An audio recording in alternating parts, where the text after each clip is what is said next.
And there come the Ellenville varsity Blue Devil football team here for their homecoming football game. Ellenville versus Rondout Valley. They are on the field. This is Mr. Buckley coming to you live on YouTube. Joining me on the microphone, Gavin. We have Gavin. Good afternoon, Gavin. You too. And they're going to read off the starters for you right now. Starting off, we have number 1. Hold on, we'll get I'll repeat Mr. Moyer's team call-outs as he introduces the starters for the Ellenville Blue Devils. It is Saturday, October the 6th, 2:06 p.m. Thanks for tuning in. All right, here we go. We got starting off in numerical order. A junior, number 1, Sean Petway. Sean Petway, number 1, junior. Senior, number 3, Donovan Decker. Senior number 3, Donovan Decker. Freshman, our starting quarterback, number 8, David McCombs. Quarterback starting number 8, David McCombs. Receiver, junior, number 9, Noah DeSalfi. Noah Gisolfi, number 9. A senior, number 25, Anthony Walton. Anthony Walton, number 25. Number 50, a sophomore, Eric Wright. Number 50, although it has 4'9", sophomore Eric Wright. What happened there, Gavin? Lineman. Number 53, a senior, Jonathan Aquendo. Number 53, senior Jonathan Aquendo. Another senior, Yeah. number 54, Jason Lonstein. Number 54, Jason Lonstein. A sophomore, number 55, Ethan Alexander. Number 55, Ethan Alexander.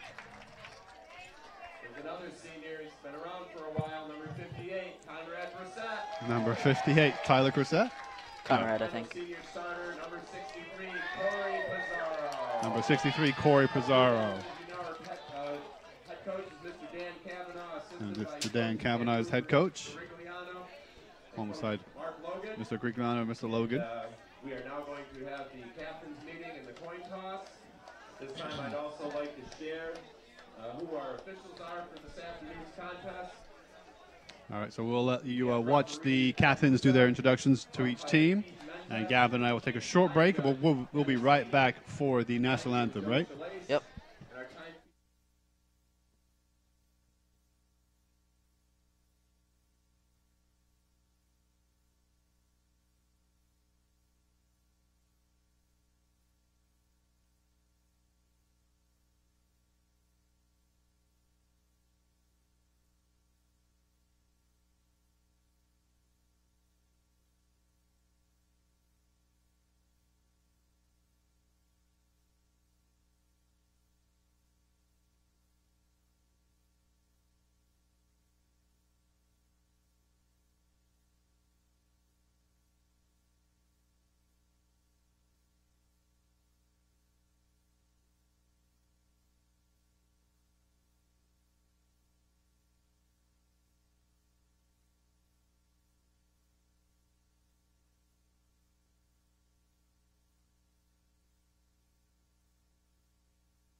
and bright stars through the perilous fight. O'er the ramparts we watched were so gallantly streaming, and the rockets' red glare, the bombs bursting in air, gave proof through the night that our flag was still there. Oh, say does that star-spangled banner yet wave o'er the land of the free and the home of the brave? All right, again, to all the spectators from the visitors from Rondout as well as Ellenville, we hope you enjoyed. All right, that was the national anthem, is brought to you by Kelsey Leland, former student. And this is Mr. Buckler coming to you on YouTube and coming to you on Channel 20. Channel 20 is a service of the Ellenville Central School District. It's a Spectrum Channel 20 for those who have cable in the area. This is Mr. Buckler. Welcome to Homecoming Football. I am pleased to say I'm not here by myself today. I have football fan, football player, Gavin. Gavin. How you doing, Gavin? I'm good. So do me a favor with your mouthpiece. I want you to really, sorry, that thing I just knocked, bend it and get it really close. The closer it gets to your mouth, the better it sounds. All right. There you go. The less amplification I need to add, and certainly you can get excited. And so what grade are you in, Gavin? I'm in 9th. You're a 9th grader, and you said you have played and you do play football, right? Yeah. So tell us a little about how much football have you played, for how many years, and what's your story? I played a total of 2 years from a modified in 7th and 8th grade. Okay. I'm Do they have a JV team? No. If they did, would you probably be on it? Yeah. But they don't have a JV team. So Yeah. rather than be a non-starting freshman, you figured just take a year out? Yeah. And then next year you're going to go for it? Mhm. Yeah. Awesome. So I'm very pleased to have Gavin with me and on the mic in the booth tonight, or this afternoon. It is, for those watching live, it's 2:14, Saturday, October the 6th, and here comes the kick. I'll give a shout-out to my crew upstairs. And just, they got a low kick. Bounces up in front of the 5. The 3 collects for Blue Devils. Tries to cut to the left, back to the right, and he's going to get stopped about the 25-yard line. What number was that, the 3? 3, Donovan. Donovan Decker. All right, so we're live underway. This is homecoming football weekend. As I mentioned, it's just about 2:14 on Saturday, October the 6th. The game was expected to start around 2, so we're just a few minutes behind schedule. But we had a wonderful Hall of Fame ceremony earlier today. And what's going on here? A flag? The clock not running? What's going on, Gavin? I have no idea. Oh, maybe. Oh, I think someone might be in the stands. They're just someone may be hurt. They're checking on one of the spectators here. But as we mentioned, let's talk about the Hall of Fame induction ceremony we had earlier. Excuse me, around noon today. We were in witness of a really fantastic event here. It was the inaugural Ellenville Blue Devil Hall of Fame ceremony, and it was a fantastic event where former Ellenville athletes, coaches, teams were all honored this afternoon. It started right around noon, so a couple hours ago. And it was really awesome. We got to see many of those athletes come out and be honored, and then people speak on their behalf, family members receiving awards for those who couldn't be here. And it was a really fantastic event, so the day is off to a real swing in here in Blue Devil country. And we are here for homecoming football weekend. There was a dance last night, right, Gavin? Yeah. Did you go? No, I didn't go. I didn't go either. But there was homecoming dance last night, say Hall of Fame induction a couple hours ago, and now is what it's all about in terms of the sporting event. It is homecoming football, first down, Blue Devils. And we're underway, 11:50 on the first quarter on the clock. A nice run on the outside. Strong arm from the 21 against the 7. That's Elijah Williams holding off Jet Capson, who ended up forcing him out right about the 35-yard line. Yeah. So I'm just going to go upstairs, Gavin, and check on our TV crew. I'll give a shout out to them. It's Brian, it's Alejandro, and it's Megan. So I'm going to go just check on them for some of their first times. So I'm just going to go just give them some pointers, see how they're doing. So, Gavin, the mic is yours. Okay. It's all you, baby. Yeah. Yep. Second down right now. Fumble. Number 21, Elijah Williams again with first down.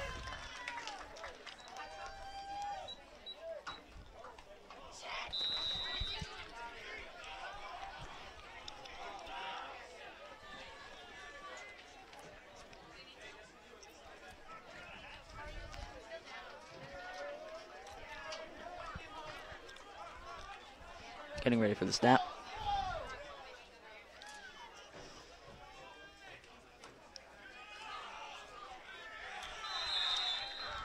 Number 23, Austin Wells, tackled 21, Elijah Williams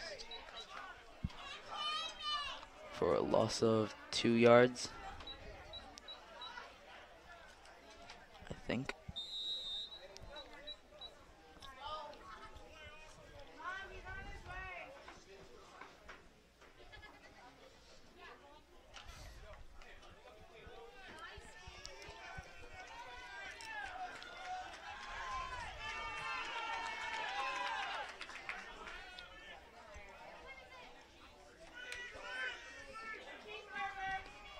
Ball was handed off to number 25, Anthony Walton.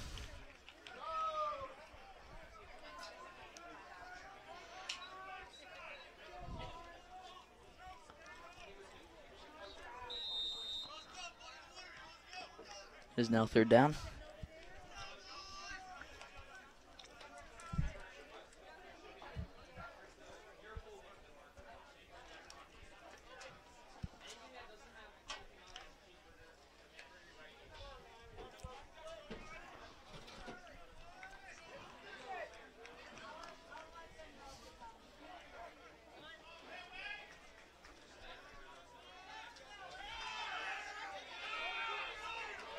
Oh.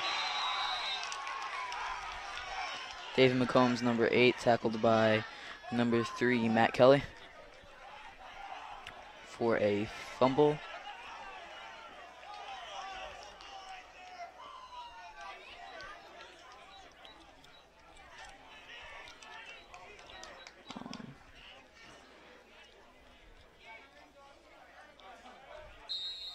That was not a fumble, never mind.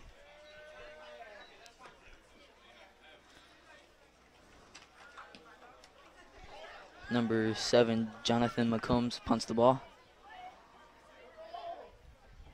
at the 40.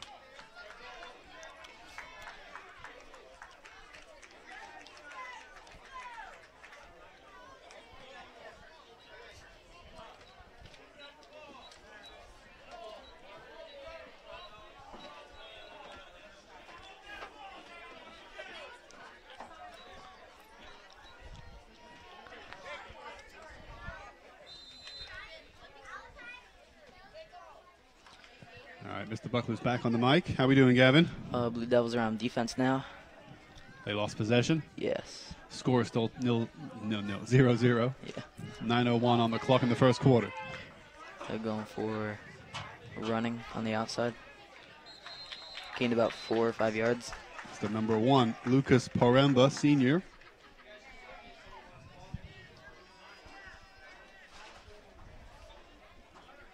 So I guess we can talk a bit about Ellenville's season coming into today's game. It's been a hard season. Yes. They have a 100% losing record at the moment, but they are hoping today, I think, is potentially this is the day. Yes. Last game they lost by 2 points.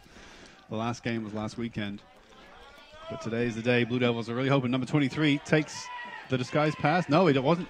He fooled me. And the 2 gets a good catch. The 1 should be able to drag him down. Oh, don't let him go.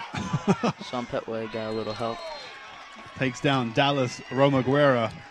That was a great pass, though. Yeah. You don't often see passes like that in high school football. You see one there, he's asking his coach, what was I supposed to do? He was uncovered. Getting some pointers from Coach Kavanaugh. As we mentioned today, Coach Kavanaugh, I'm sure, is desperate to get his first win of the season. They've had a really hard season this year, Blue Devils. And last Saturday, they scored 28 points in the second half alone, but they ended up losing, I believe, 30 to 28 or 32 to 28. So they lost by a very small margin.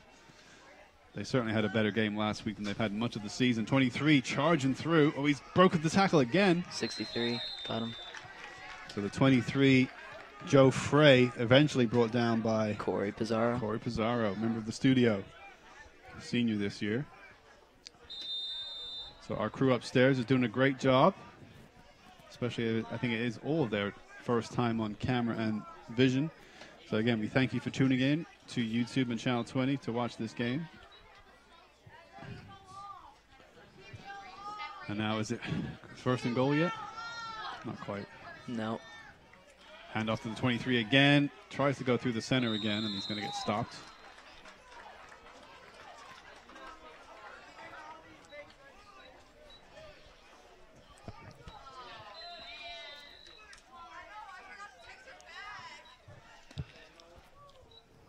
How was your I guess your final modified season, right, Gavin, last year? How was it? 'Cause the modified team was good, wasn't it?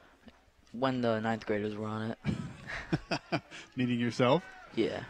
Didn't you have like an unbeaten record at some point? Yeah, well, back 2 years ago when I was 7th grade, they allowed the 9th graders on the modified team, which had some starters of the varsity team right now. Mm. And Yeah, we're talking what, we lost no games, I think? three school years ago we're talking? 2. 2 school years ago, yeah. So a 9th grader 2 years ago would be a junior now, correct? Right. So some of the juniors out there 2 years ago were playing on the modified team. And you're right. I remember hearing that they went the entire season unbeaten, I think, right? Yep. When you were part of that team? Yes. Yeah. What was your position? I played left tackle. A left tackle. Who's playing that position today? What number? Says position.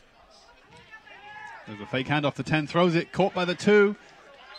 Ooh, and he's looking for the touchdown, and he's got it. Touchdown, Rondout. That was the number 2 of Dallas Romaguera, 6'2", senior wide receiver. And it looks like Ellenville has a larger roster than Rondout's. As we mentioned, that's probably due to the fact that Ellenville does not have a JV. I don't know if Rondout even does.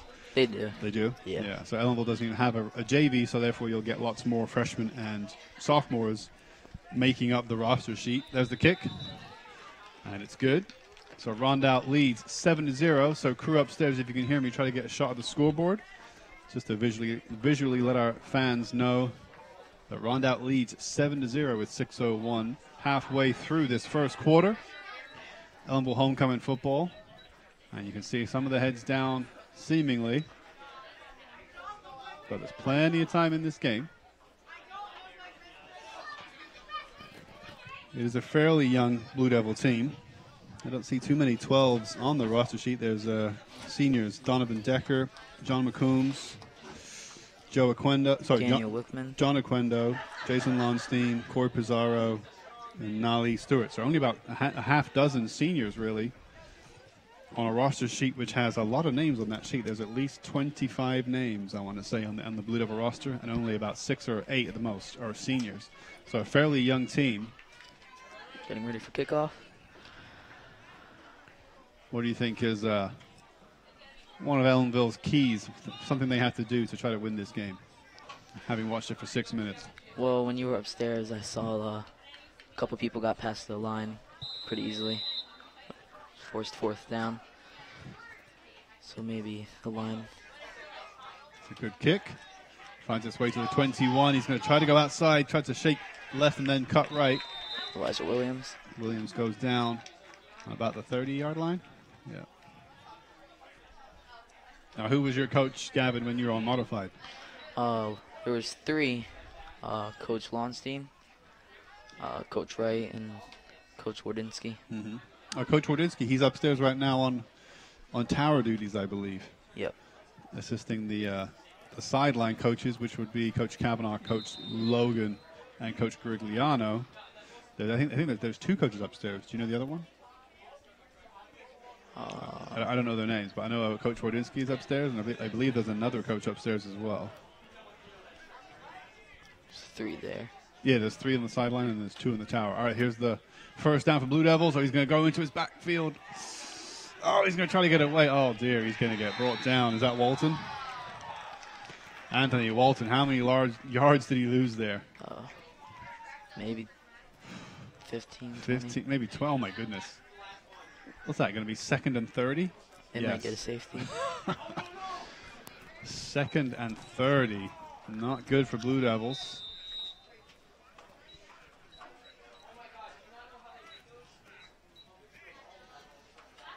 So that's a horrendous first down, right? Yeah. It only gets worse than that if you concede a touchdown on a down, I would imagine. But let's hope that doesn't happen. So they just lost whatever yards they tried to gain on the kickoff receive. They've now been pushed right back to their own 10-yard line, 2nd down. Number 8. Hands off to the 5. Number 1, he can make some yardage. He's got a lot of yards to make up. Sean Petway. Gets to about the 25. So he makes up about half of those 15 yards. Ellenville will need. That'll be 3rd and 15 now, I think.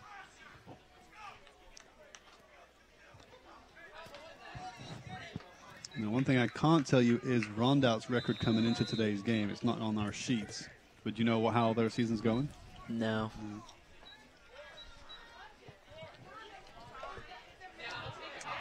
So as we mentioned, we know Ellenville is having a very difficult year. They have not won a single game. I don't know if Rondout is facing a similar struggle or if they've managed a couple wins. But here we go now, 3rd and 15.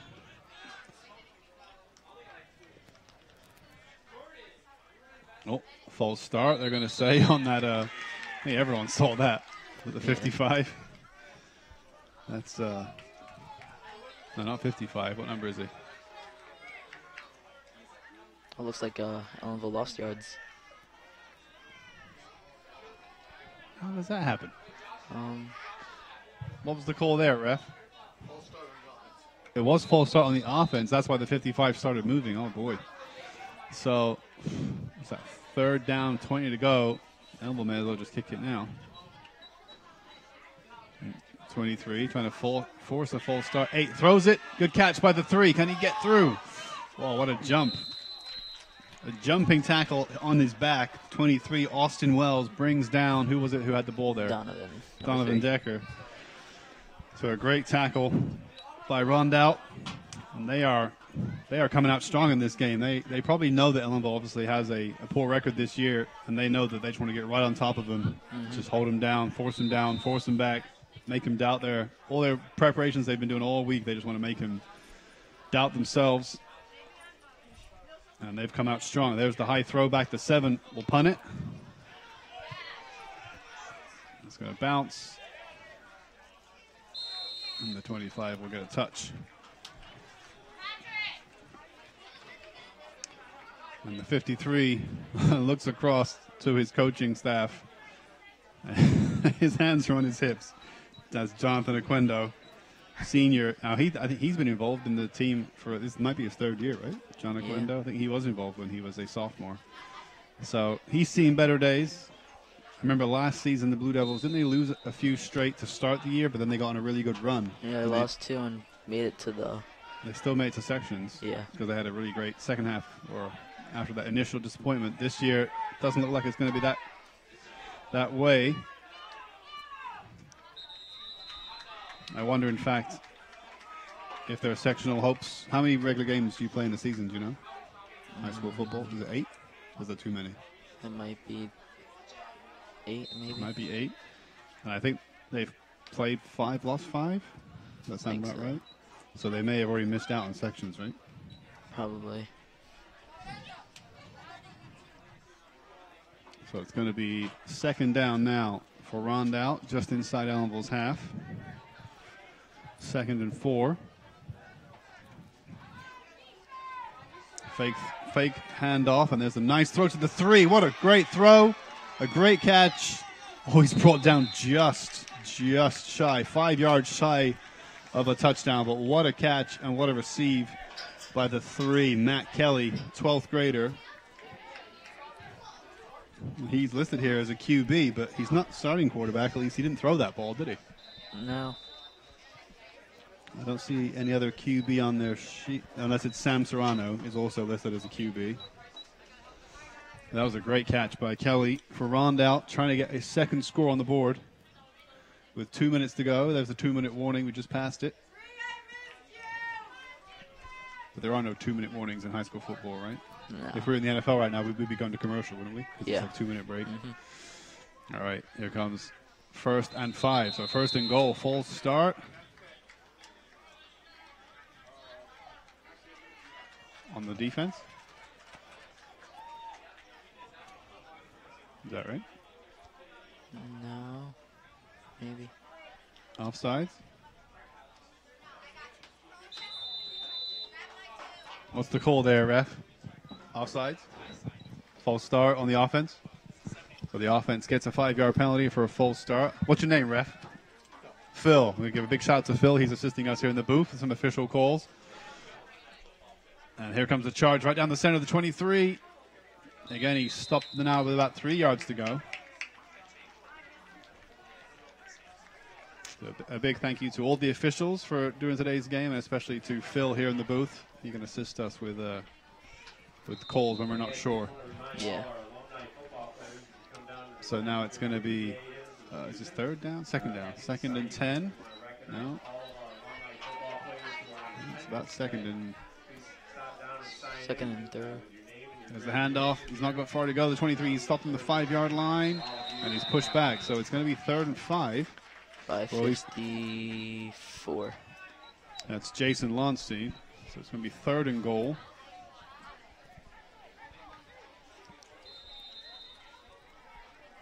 Time running out for Rondout to get a score in this quarter. There's 32 seconds left on the clock. They might just get this play in before we switch. Do switch ends, right? Between quarters? No. I think 3rd quarter. I don't know. 17 seconds left in this first quarter. Ellenville down by 7, trying to keep it that way. They're going to push back. He's going to try and charge his way through. I think he may have just made it with 6 seconds on the clock. I think he just got it. That was close. But in the end, I think it is another touchdown Rondout, right? So we're looking at 13-0 in Rondout's favor. They just got that with about 4.5 seconds left on the clock. They're going to go for the kick. The 3 will set it, I think, for the 1. And there's the punt, and it's good. And it's 14-0 to Rondout Valley with barely any time left in this quarter. And the 54, as he comes off the field, asks Coach Grigliano some questions. That's Jason Lonstein.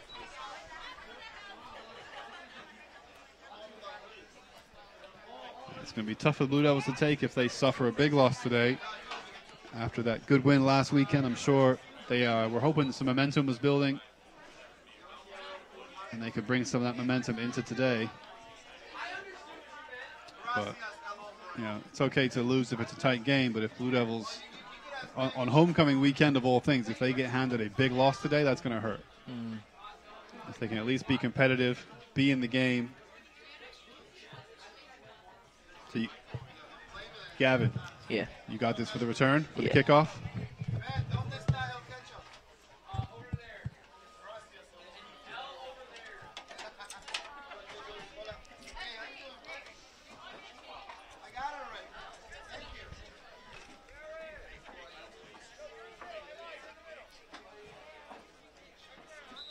Getting ready for kickoff.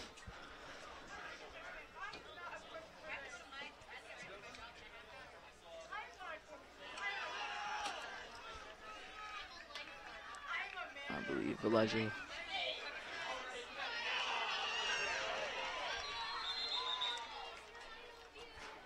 Williams brought down about the 15-yard line. That looks to conclude our first quarter of play. Gamers are up 14-0. See on the quarter. Start the second quarter shortly. And again, all football alumni players. Any year, please come down to the tent. We want to recognize you as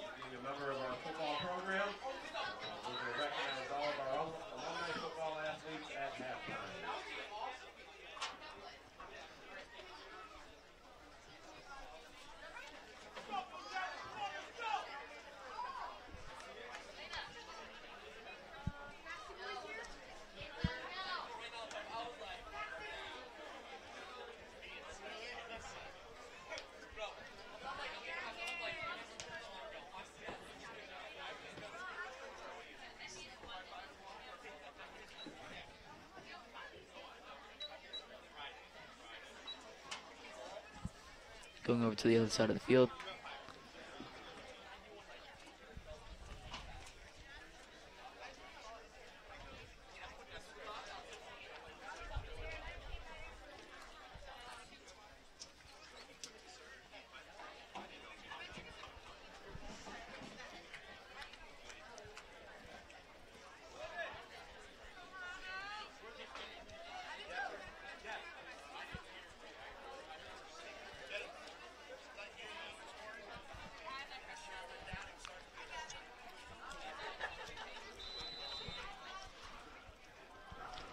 First and 10 on the 16-yard line.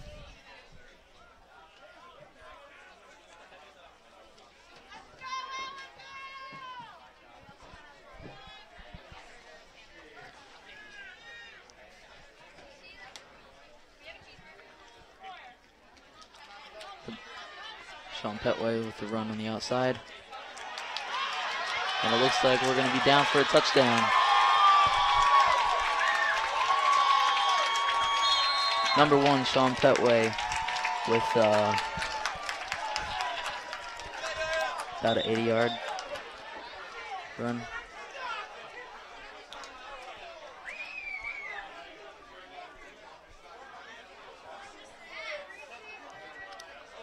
There's a flag on the play for holding.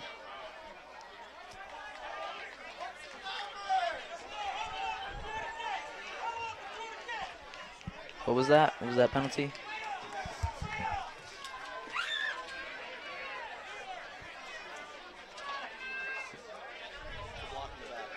Blocking the back on the...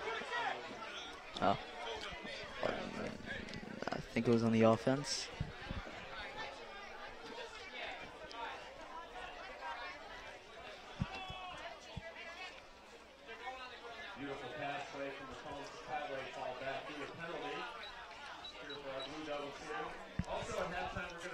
There is no Blue Devil touchdown on the play.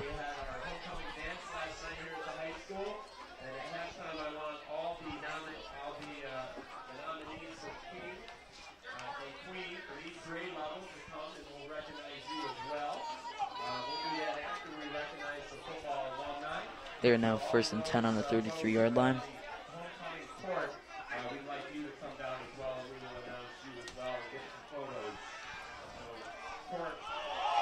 That was a pass interference on the defense.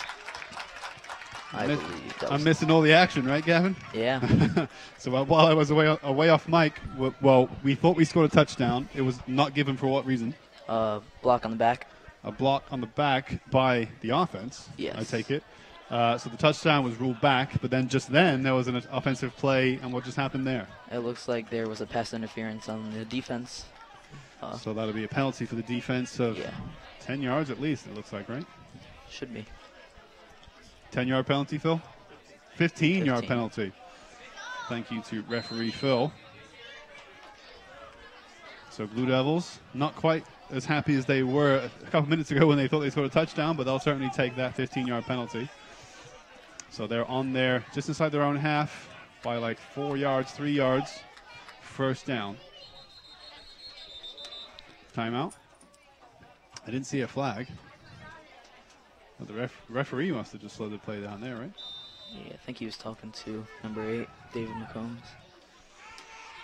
They're going to try to pass the ball off to the 21. Oh, he tried to cut back Elijah and spins. Loss of 10 yards, I think. Yeah.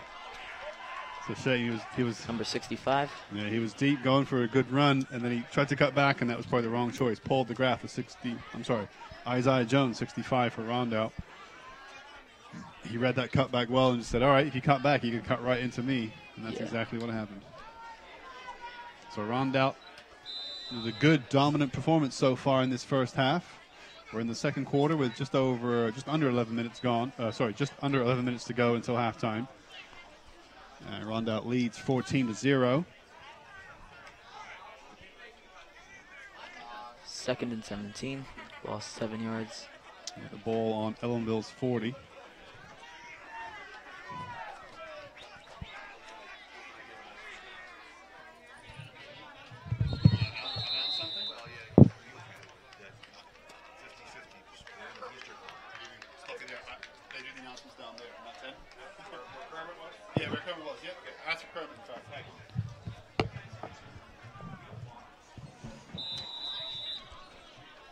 Getting ready for the snap. 2nd and 17.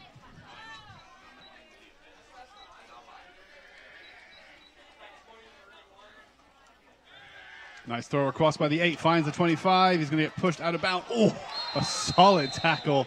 That was Anthony Wilton. Yeah, number 2, Dallas Romaguera gets congratulated by his teammates. That was a triple tackle, but Romaguera got the brunt of the tackle, and they just took out Walton there. Looks like they lost. Before it was 17, now it's 22. Mm-hmm. Oh, 16. Yeah, I think they gained a yard. They were on their 40. Now they're on their 41-yard line. So 3rd down, 16 to go. A lot of work for these Blue Devils. The defensive Rondout playing very strong today. And they've got some good support. They are, of course, possibly our most closest rival, certainly in terms of geography. And here comes the throw to the 3. He's going to drop it, and almost collected by the 1, Lucas Paremba. But number 3 couldn't quite catch it, Donovan Decker. I think number 22 was rushing number 8, David McCombs, on that pass. Did the referee see it?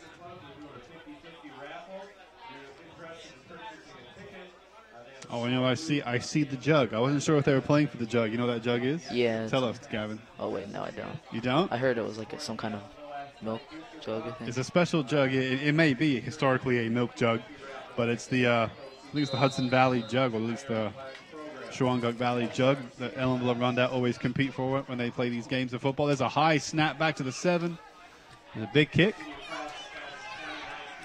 And no one from Rondout's going to get there. So with 9 minutes to go, Ellenville's defense will take the field.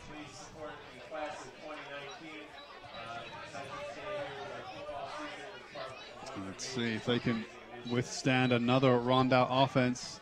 They've conceded twice in the first quarter. At about the 31.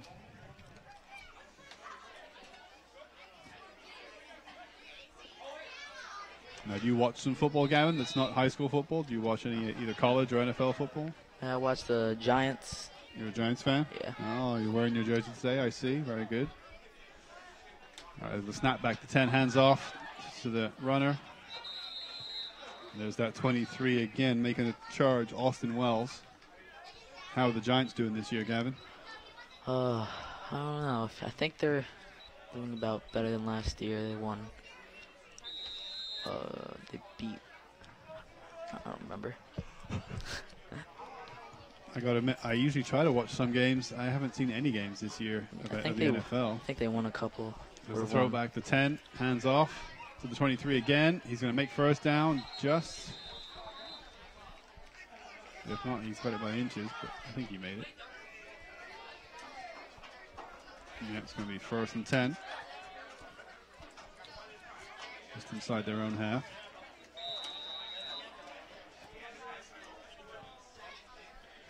Yeah, on the 40, just past the 41-yard line. 1st down. Rondout.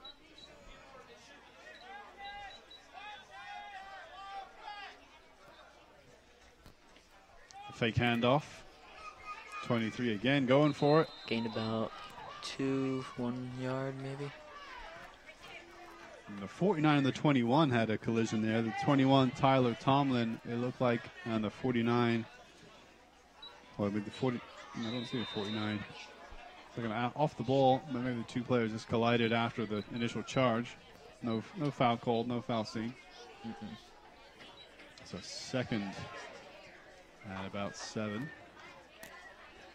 There's the handoff. Oh, he's going to get just past 1, but not too far past him. Ends up with a leg on his head. Number 8 there with a good tackle, I think. Or the 9, perhaps. The 9, Noah Gisolfi.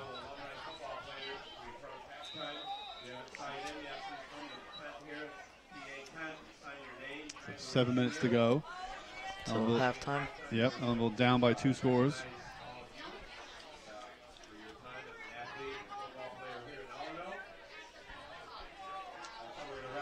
pretty nice day, really. I mean, it started out drizzly, but I'm wearing just a T-shirt now, and I'm comfortable. I guess we're not in the breeze, and but it's not been drizzling for a few hours now. Yeah. Nice throw off. You're going to be offsides in the backfield. Motion in the backfield. False start. Offensive penalty. What's that symbol? 3 something. I don't know. Is that a false start? False start. Full start on the offense. So I think a 5-yard penalty for them.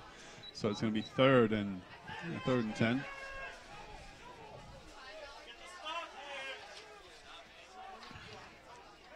Number 10 going to go for a throw. Number 5 is going to look at it. 21 is going to try to intercept it. And the 2 catches it. Pulled back by the shirt. What a catch by the 2. Dallas Romaguera. Under pressure from a Blue Devil. But the Blue Devil unable to intercept the ball. Obviously, he's not allowed to really push the player before he catches it, correct? Yeah, that would be a pass interference. Yeah. So he couldn't really interfere. And then just after he landed, he grabbed him by the back of his shirt. So that's a great gain of yards there. It's going to be 30-yard line inside Ellenville's half. 1st and 10 for Rondout Valley. It's just over 6 minutes to go until halftime. This is Mr. Buckler and Gavin coming to you live on YouTube and Channel 20.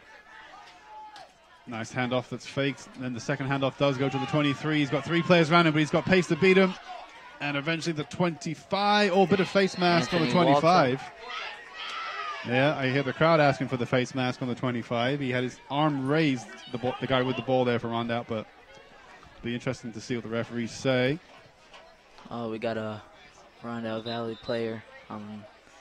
Rondout man down, yeah. They didn't have the what's names for today?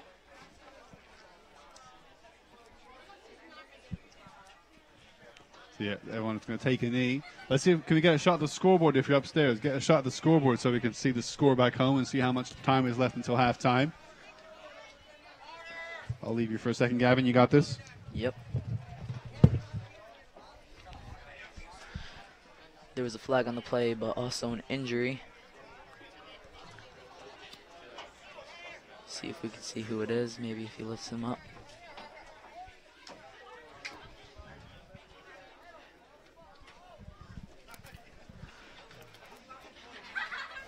Looks like he's in a lot of pain right now.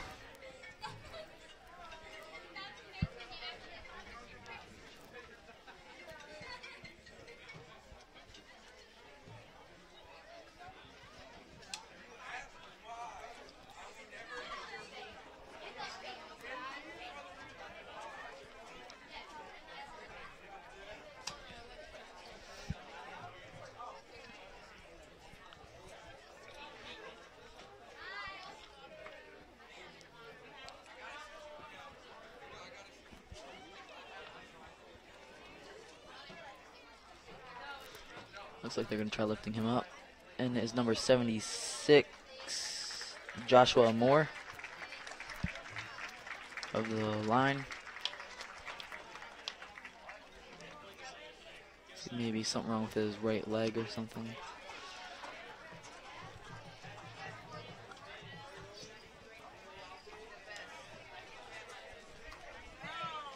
We're happy to see the number 76 from Rondout walking off the field on his own accord. Number 76, Joshua Moore. And we're going to resume play here. We have 6 minutes left in the quarter. And again, a reminder, concession stand, senior class, class of 2019 is offering our concessions today. So visit the concession stand and support their fundraising initiative. Then the Athletic Booster Club, Ellenville High School. So it looks like the Rondout player was able to leave the field. Looks like something was wrong with his right leg. Yeah. He may be done for the day. We'll see, though. We're 6 minutes from halftime. Rondout leads 14-0, 1st and 10.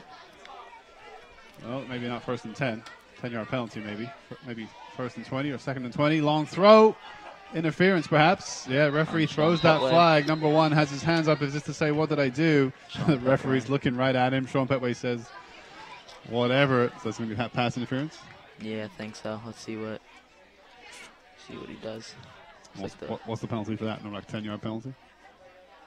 Yeah, I think a 10, 15. Petway has his hands on his hips there. He's not happy. No. Referee says, what's this? Pass interference? What did he do? Where did he have his hand? The referee just do like this. Oh, that. Referee Phil. Pass interference?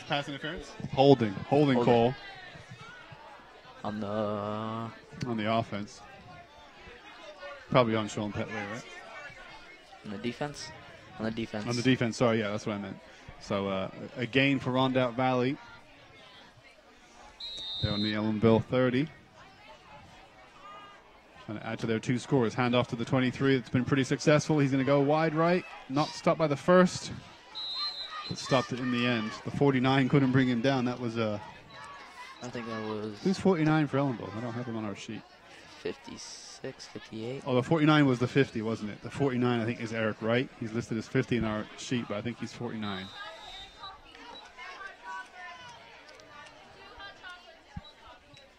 So just over 5 minutes until we get to the halftime break, where the senior class, I think, is going to be recognized, being that it's homecoming weekend. I'm sure they'll bring out the homecoming court, homecoming king and queen. Here comes the snap for Rondout. High snap, but well caught. 23 hands it off. Actually faked it. Number 3. 3 charges. Looks like he slid a little bit. Yeah, Matt Kelly made a good gain of yards there. That's first. Yeah, first down. Am I right? Yeah, I think it's first down indeed. Is it first and goal? Almost. Not quite. No, they're on Nope. the 20, right? They're just inside the 20, maybe on the 19 Have to or get to that 18 yard marker, line. yeah. Yeah. Hand off to the 23. He's not going to get a touchdown on this one, but he's going to gain a lot of yards. Yep, looks like he gained about 9 to 8 yards.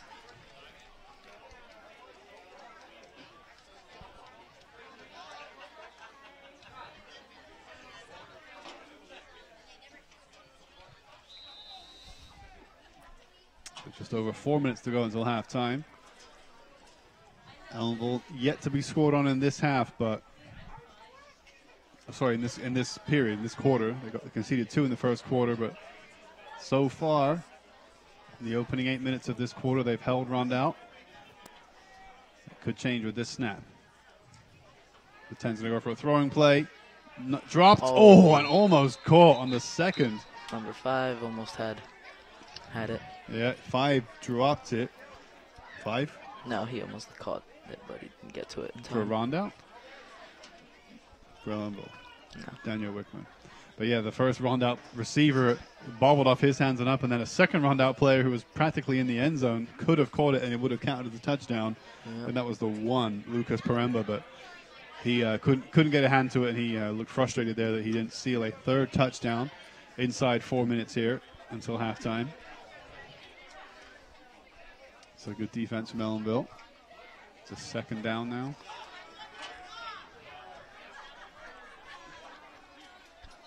So they have a good mix of offense. They can run it, they can throw it.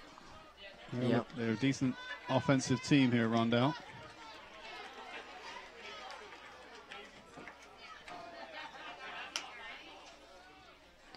They're a good 5 yards, so it's going to be at least 15 to go on this down.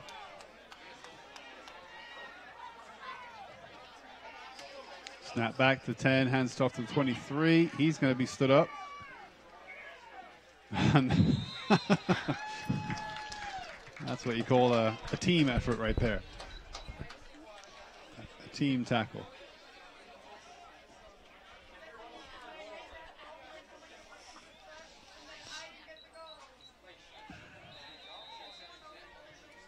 So 3.5 minutes till the half.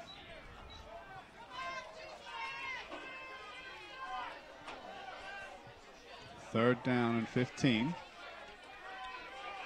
Carigliano, Logan, the coach is animated. The 10, he may throw it, he may get sacked. No, Wajisofi with the sack. Loss of 5 yards. At least, yeah, he puts them back to about the 35-yard line. Great sack by the Blue Devils. That'll go a long way to giving the fans something to cheer about. As that timeout. Timeout. If he's pointing that way, it means timeout. I think that's Rondout, probably. Timeout, Rondout. So a great piece of play there by the Blue Devils defense, giving the fans something to cheer about. Some positive on-field action for the Blue Devils. 3rd and 16. Yeah, they've been doing well. It should be 4th and 26 now. Oh, 4th and 26. Yeah, they did really good this possession, or at least not in possession. I think that's too far for a field goal. Too kick. far for a field goal. Maybe not for the NFL. Probably for high school football. Yeah, I think NFL's like 30. Yeah, it's going to be a little bit too far, I think, for these guys to kick. Now, did you go to the pep rally yesterday? Yeah. Was there a field goal competition by the staff members? No. No? I don't think so. Because I know the previous 2 years, I came runner-up in the field goal competition to Mr. Orlando. So I was unable to attend yesterday. I was hoping that I would be able to compete with Mr. Orlando and try to finally beat Mr. Orlando. But it sounds like there was no staff field goal competition. No, I didn't see anything. Maybe it's because they knew I wasn't there, so they couldn't do it without me, I guess. Trying to think how far I was able to kick it from. It wasn't that far. I think myself and Mr. Orlando were able to kick it from definitely from the 20-yard line, maybe the 30-yard line, but. All right, 4th down. Are they going to punt this one, Rondout? They got a 2-score lead. They could just punt it. They are not. They're going to throw it. The 10 cuts to the right, goes for the throw, bounces, and they will lose possession. Therefore, just inside their own half. Inside Ellenville's half. So that's one of the first times Blue Devils have repelled a offensive charge, is it not? So with just under 3 minutes to go until halftime here at the Ellenville High School, it is Ellenville 0, Rondout Valley 14 in this Blue Devil homecoming weekend game. For those watching live, it is Saturday, October the 6th, and it is 2:59 p.m., so right about 3 p.m. here. We've got a great crowd here for the Blue Devils and a good crowd for the Rondout Valley Ganders, right? Yeah. So a good crowd for both sides. And it's going to be Ellenville 1st down. Can they get a score before halftime? I used to go to Rondout school before. Really? Yeah. So you're a former Gander. Used to be. Number 1 doesn't quite make any positive gain. What grades were you in Rondout? Was there 3rd to 6th. Then after 6th, I came back to Ellenville. 3rd, 4th, 5th, and 6th grade? Yeah.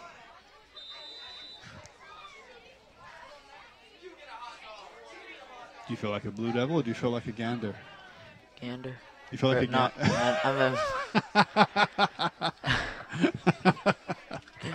You meant to say Blue Devil there, Gavin? Yeah. So now I'll just call you Gavin the Gander from now on. Yeah. I didn't play football for Rondout. Yeah. No Pee-wee football over there? I don't think so. All right, 2nd down. It's a low throw. He catches it well. The 3. Oof. I think he just got out of the way. The 2 and the 3 of Rondout collided. Dallas Romaguera and 3, Matt Kelly. And you're right, it was Donovan Decker who had the ball, was able to, I think he saw that tackle coming. He was already going down. He just managed to sink to his knees, so he didn't get in the middle of that sandwich. Yeah. Yeah, that could have been a bad one for any of those 3 players involved, if one is still adjusting his helmet. But at least a positive gain of yards that time, a gain of about 2. So it's going to be 3rd and about 8. No, 3rd and 6 by the scoreboard.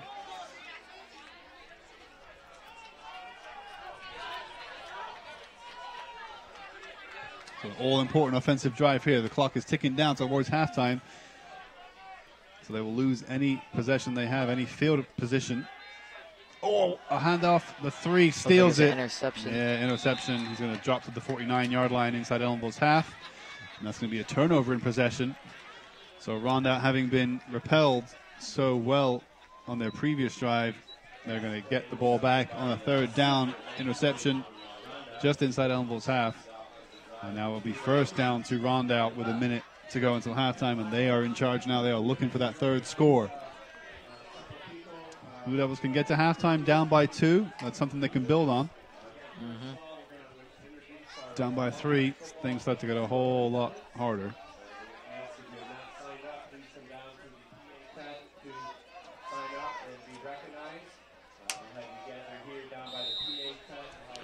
So here's 1st and 10. 1 minute till halftime. The 10's got plenty of time to think about this. He's Goes for the open. high spiral. Oh, and just well intercepted by the 3, Donovan Decker. Able to jump and send that ball tumbling away from the receiver.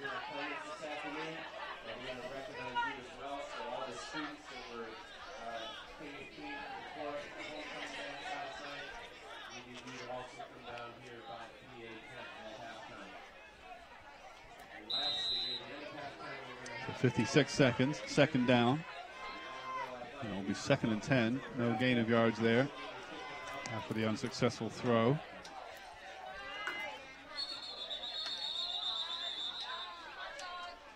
Timeout, Ellenville. Coach Kavanaugh, I think, calling this timeout. I think trying to ice them, maybe. Or I think he's seen something he needs addressing. He's talking to some players. Looks like number 9, So- Noah just off. He looks a little stressed. Who looks stressed? Noah? Number 9. Well, I don't know. At this point in the game, you know, approaching halftime, down by 2 scores, you probably want your players to look stressed. If they're taking it seriously, if they're invested in the game, you want them to look upset, right? Yeah. If they look like everything's fine, everything's okay, down by 2 scores, that's not good. You want your players to be invested, to be a little bit upset that they're losing, a little bit stressed that they want to get back in this game, but it's not working for them. That's a good kind of stress, we hope. Hopefully. And you see most, well, certainly I don't see any smiles down there, which is good. Most of the Blue Devils, they're pretty much, you know, taking it seriously. Yep. And Rondout retakes the field. Blue Devils so desperate to put on a good show, not only for their crowd who are here today, but there's also a few crowd members who are not normally here, as in Hall of Fame members and family and friends who were inducted earlier today who are here. I'm sure many have stuck around for this homecoming game. So there are some people here today who may not have typically been here. So the Blue Devils want to do those alumni proud. Here's the big throw. The 2 finds it. Oh, And he drops it. under pressure from the 21. Looks like I see some back then varsity players. Oh, with yeah. Jerseys.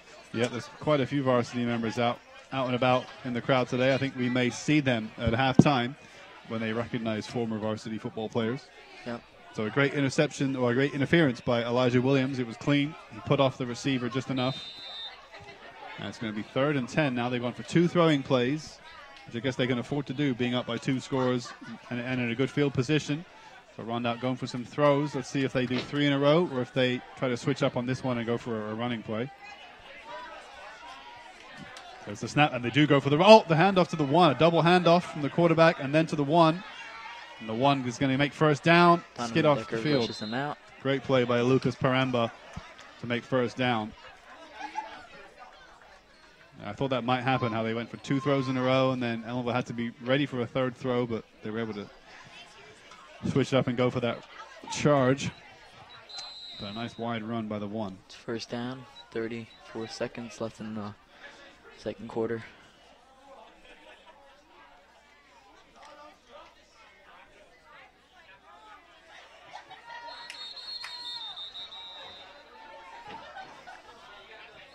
Timeout, Ellenville, I think. I see Coach Logan out there. Ellenville going to try to do all they can in these 34 seconds to not let Rondout score. But they've got 1st down in a good field position now, Rondout. They're on the Ellenville 33-yard line, thereabouts. So 35 seconds to go, 33 yards. Certainly doable.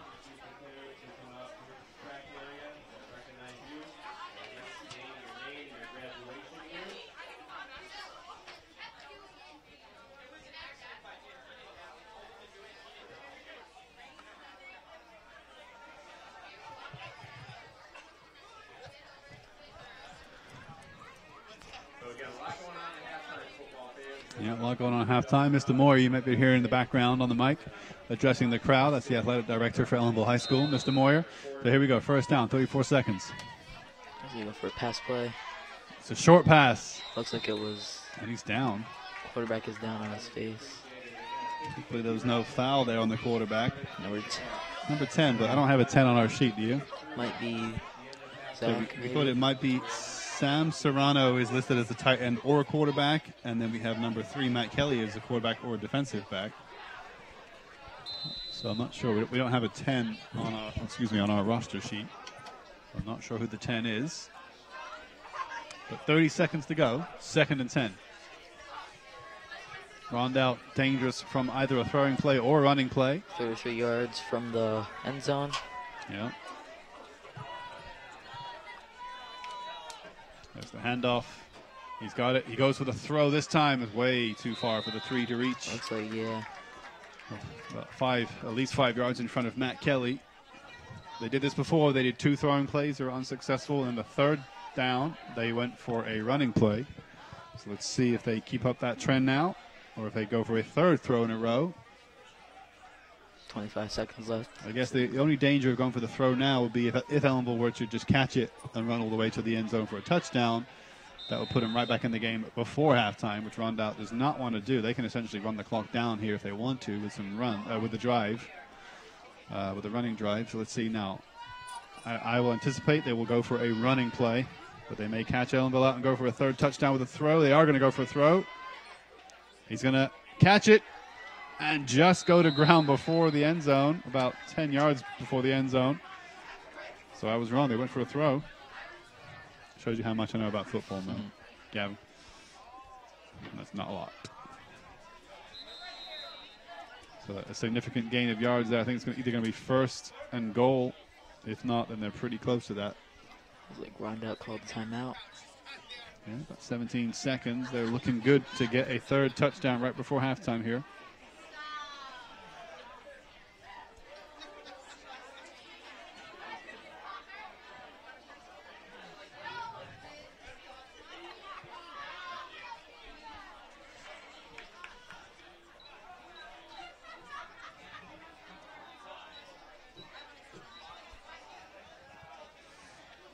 $17 seconds to go, about 10 yards, maybe 11. Offensive defense getting lined up.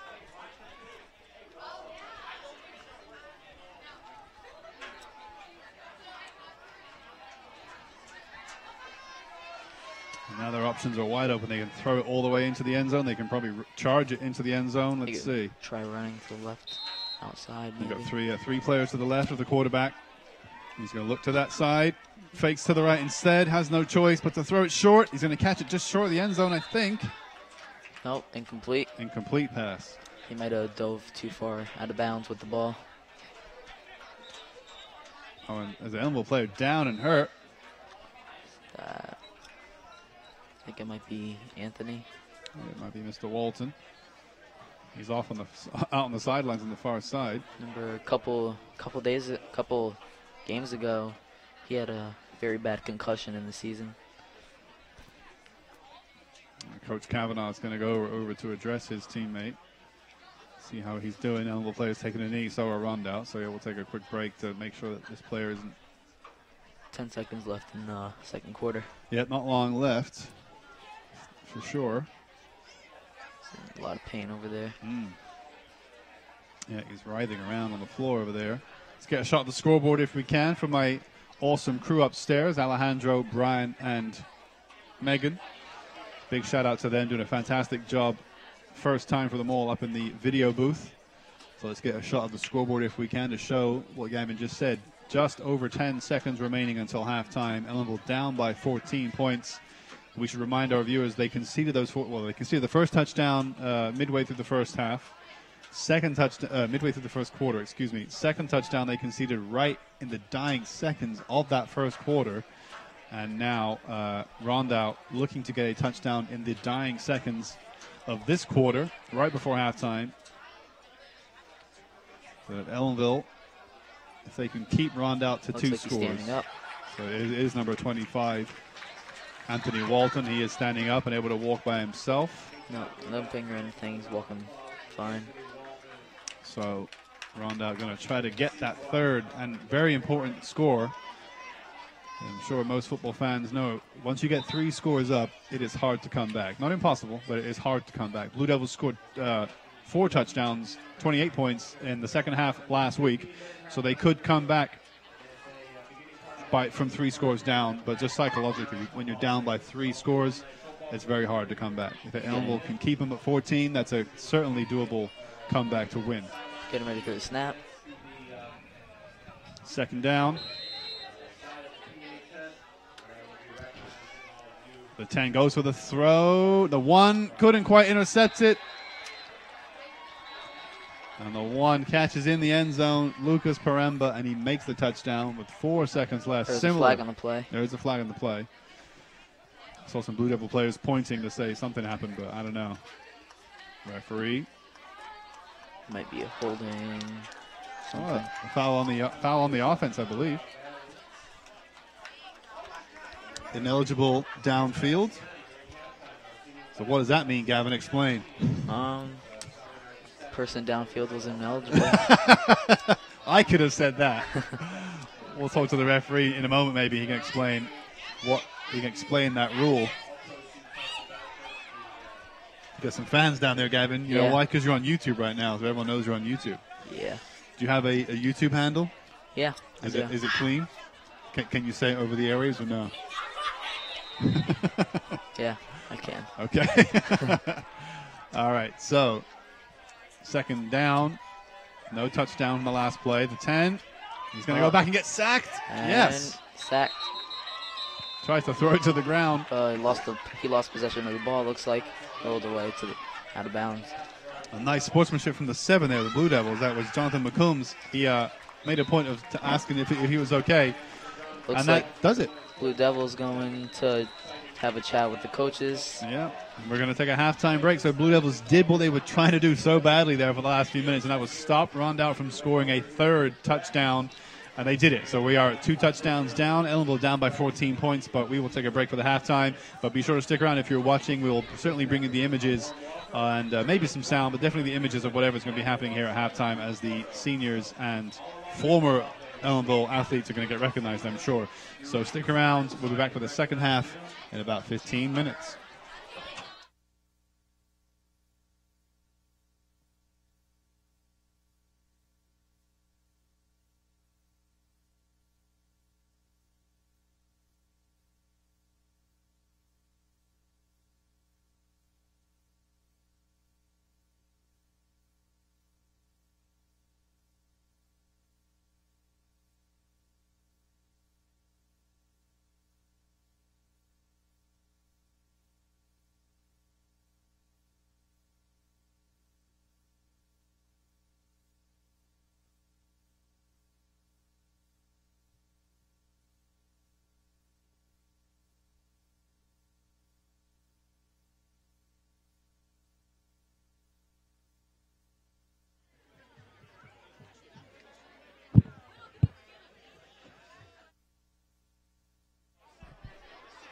Last call, all alumni. Appreciate it. You guys are doing a great job. We're getting a few more to sign in here.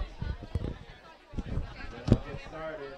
Again, if you're looking to purchase your 50/50 tickets, the Athletic Booster Club has a planter canopy down here by the concession stand. Also, senior class is selling concessions. Thank you, thank you.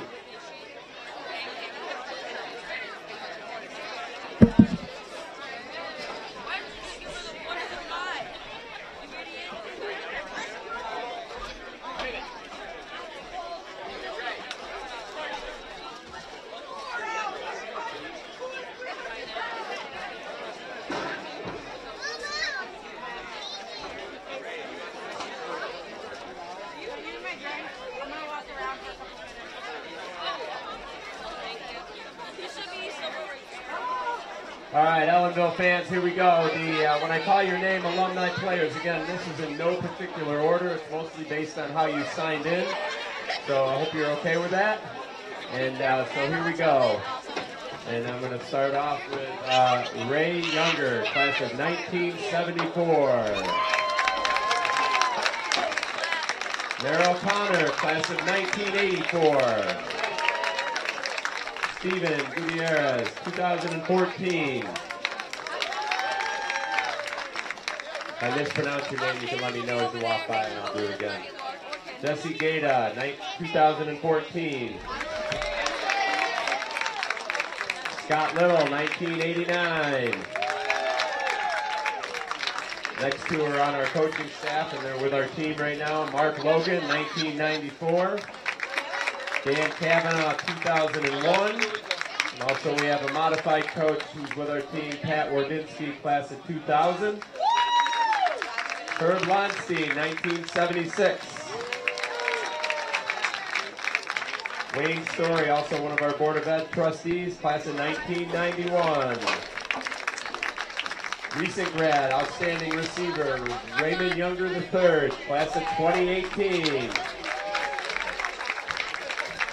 Javier Cortez, class of 2014. David Basden, also class of 2014. Brian Rogerson, 1992. Eric McCombs, class of 1991. Sean Hemstreet, class of 1992. Andrew Hyatt, class of 2008. James Cromwell, senior, 1986. Sorry, James, Dad comes first. James Cromwell Jr., class of 2016. Sam Barrios, class of 1983. Fred Hart, 1982. Another recent graduate who played with Ray Younger III, outstanding athlete, Seth Vandermark, 2018. William Freer, 1990. This next gentleman is actually on the coaching staff at Rondout Valley across the field. Jason Carlucci, a 1992 grad. Matthew Oquendo, class of 2015. Zach Exner, class of 2016. Brennan Haugen, class of 2011. Alberto Aliquin, class of 1983. Got another name on the list here, class of 2009, Donald Exner. So again, football fans, a warm welcome and applause for our football alumni. Give it up for them. And then we're going to have a photo, everyone. If you could line up right here on this line and behind, Cassandra will take a picture for us. So if you face this way, face her. Cassandra, you're right there. There we go. Everybody can get together to take a alumni photo. Coach Little, are you going to organize this group? You know? All right, there they are, Cassandra. Can you get a good photo? Okay, while the photo's being taken, I need all the representatives from court, our homecoming court. Please come down here. We're going to recognize you next. What do you think, Cassandra? Is that good? Got a lot of... Hey, one more round of applause for our football alumni. Nice job, gentlemen. Thank you for being here this afternoon. We appreciate your support. Okay, we need all the members of the court. Come on out here, please. Cassandra, we're going to have them walk towards you. Oh, okay. This is Lisa Ramirez. Are you in the tent, in the crowd? Not here yet? Come on up. Like that.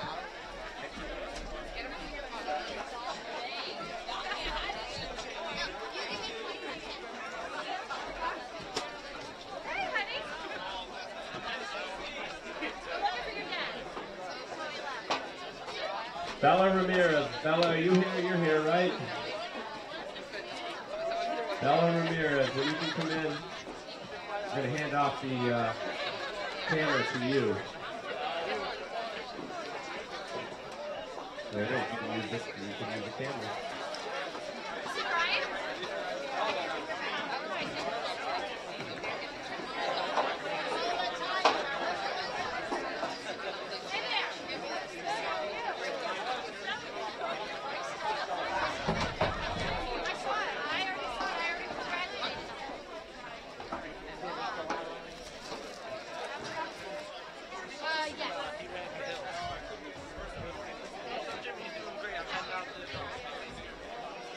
All right, we're going to announce our homecoming court and our king and queen. So if you're still in the crowd, we're going to also give them a round of applause. For our freshman class, They're going to walk towards the middle, just like the football players, the alumni did.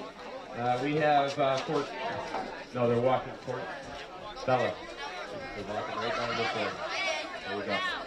All right, from the freshman class, the Queen nominee was Ireland Travis, escorted by the King nominee, Dior Williams. Give a round of applause, folks. And these are our nominees for our King and Queen for the homecoming. Okay, next from the sophomore class, the Queen, Valentina Rivera, and escorted by the King, Christian Caparla. The next nominees for King and Queen for the junior class. The Queen, Madison Stone, escorted by Sean Petway.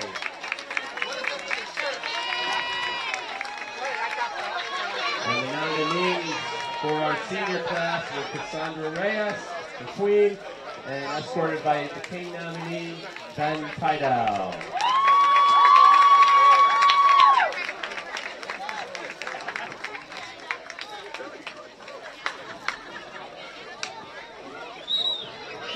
All right, very good. And it's my pleasure to announce our King and Queen for the homecoming this year.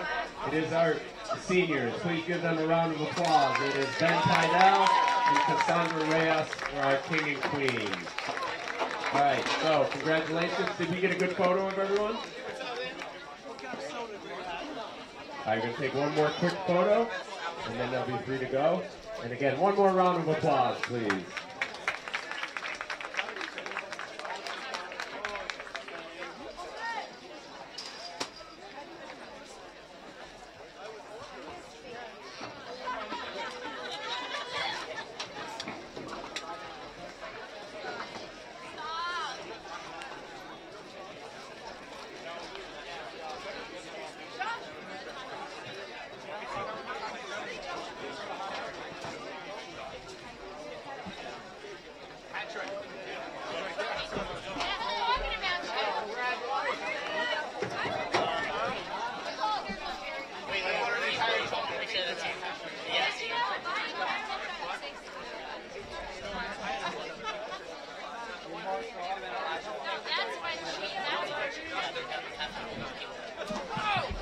We have the Athletic Hall of Fame is active again, and I'm excited about that. And we have a winning ticket here for today's 50-50. Please pull out your pink tickets. All right, Ms. Brissette, you ready? Okay. The winning number is 369340. 369340. If you have that winning ticket, please come on down. What is the prize? Do you know?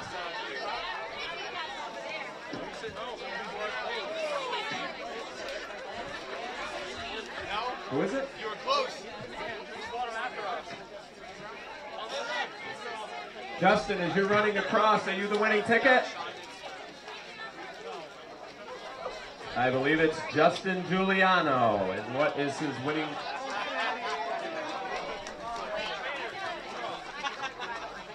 That's an outstanding 50-50 today. If Justin is our winning ticket, he is the recipient of $151 for today. That's a great job by the Booster Club selling that many tickets.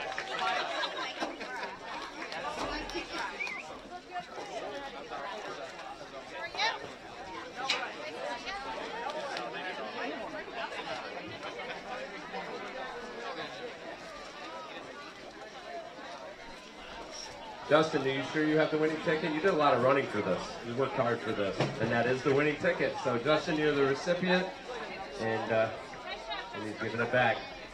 So that's a great acknowledgement and on Justin's behalf to give it back to the Booster Club. So $302, I believe.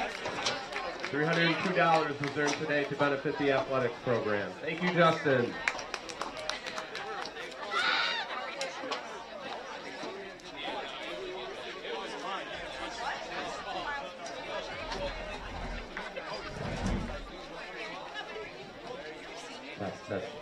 Okay, for those of you in attendance, and I'm holding it up if you can see me, we're playing for the Valley Duck today.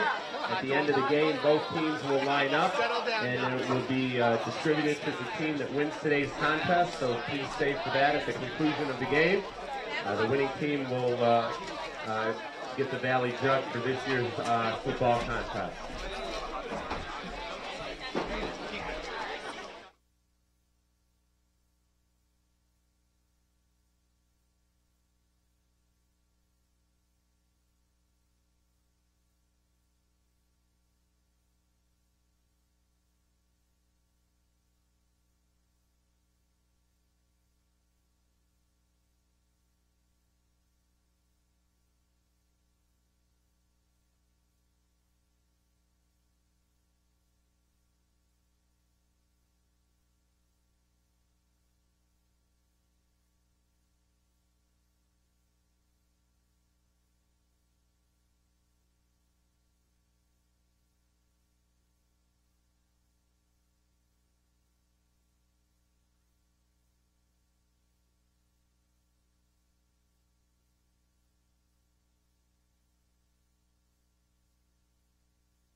It's me, Gavin, back on the live stream. Ellenville versus Rondout Ganders. Score is currently 14-0. Rondout's winning. Third quarter.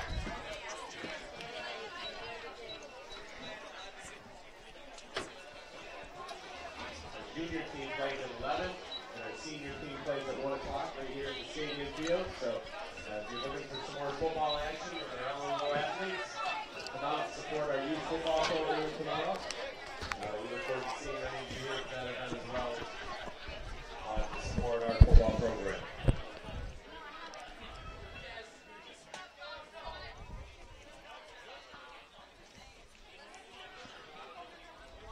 Rondout will be receiving on the kickoff.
Yeah. Kicking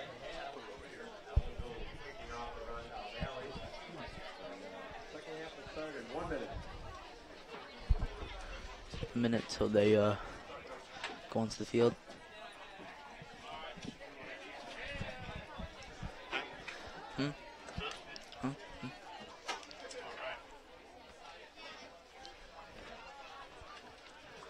This is Mr. Buckler. All right, we're coming back to you live on YouTube and live on Channel 20, we hope, for the second half of this Blue Devil homecoming football game. It was a good finish in the end for the of the first half for the Blue Devils. This is Mr. Buckler, and joining me on the mic is Gavin. What's up, Gavin? What's up? What grade are you in? Ninth. Ninth grader. Gavin, football player, football lover, member of the studio, one-time Gander, current Blue Devil. You have any siblings in the district, Gavin? In here? In the district? Oh. No. No. Nope. Nope. All right, so it is Saturday, October the 6th. It's 3:33, and this second half is about to get underway. Referee, Phil, do you want this chair or not?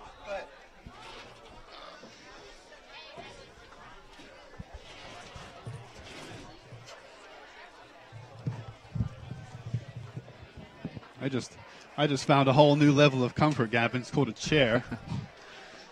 Thank you to referee Phil, who was not using it. Getting ready for kickoff. Ganders will be receiving. Yeah, so as I was saying, the first half, Rondout certainly dominated the first half. They scored one in the first, well, both scores coming in the first quarter, one very late in the first quarter, and they almost got one very late in the second, but Ellenville held them off to keep the score down to 2. So we're down at 14-0, and there's the kickoff. We're back underway for the second half. Number 1. Oh, solid defense on the 7, who didn't even have the ball.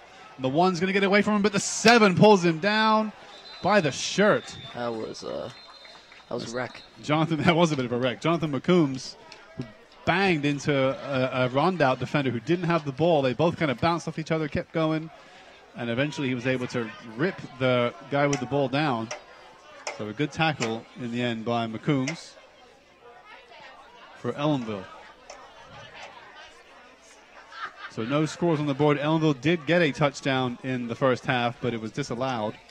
Yeah. For a block in the back.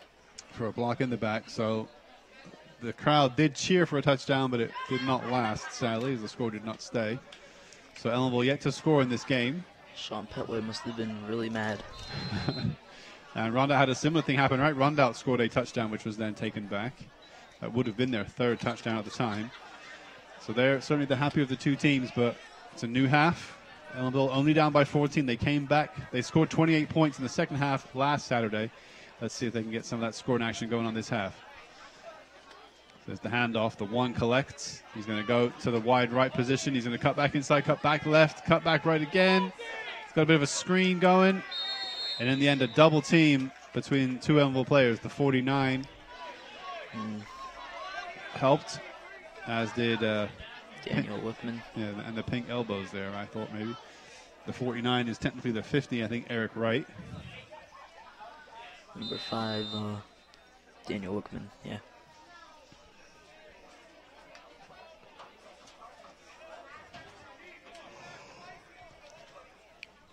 So we're back after what was a really nice halftime to see the former Blue Devil varsity football players recognized along with the homecoming court.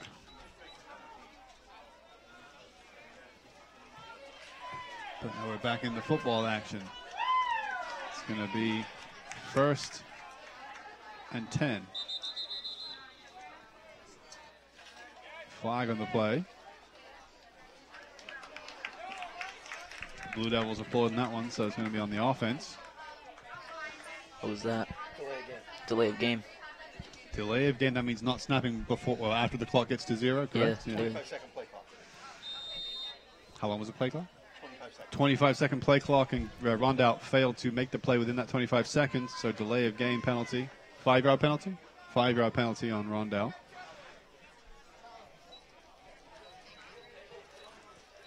So it'll be 1st and 15 for them.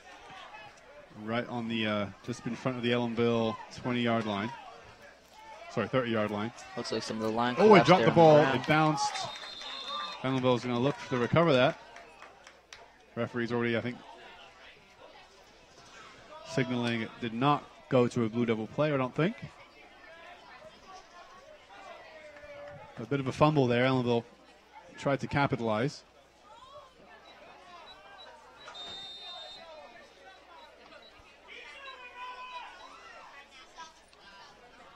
So the ball on Rondout's 27-yard line. 28-yard line. It's going to be 2nd and 17.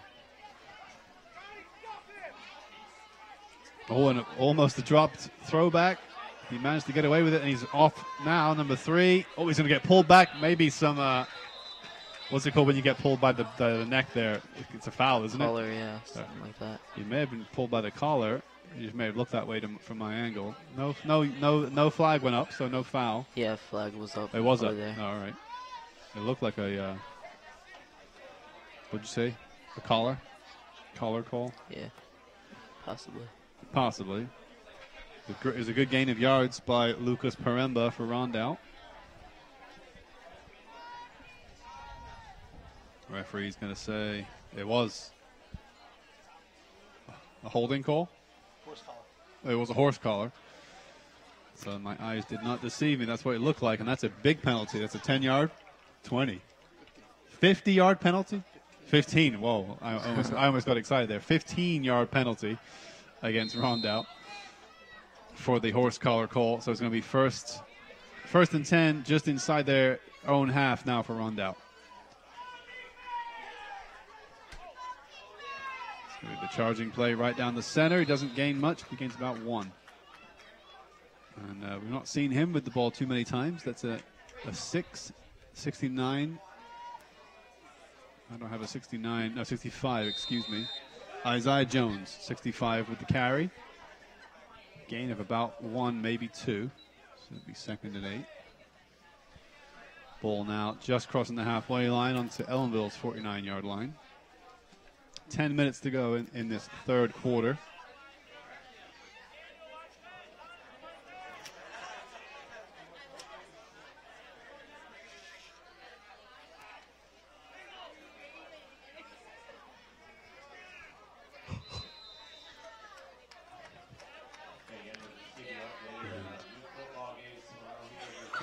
A real charge into a big scrum of players there. And they gained about 4 yards.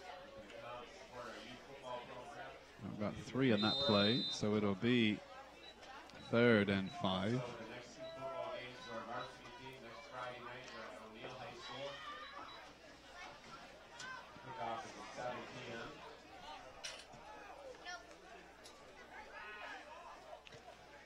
Snap back the handoff to the 23. He tries to go right down the center, and Blue Devils were hip to that. They had a congested center. He was not able to gain any yards. So it'll be 4th down, 4th and 5. Let's see if they punt it from the Ellenville 46-yard line.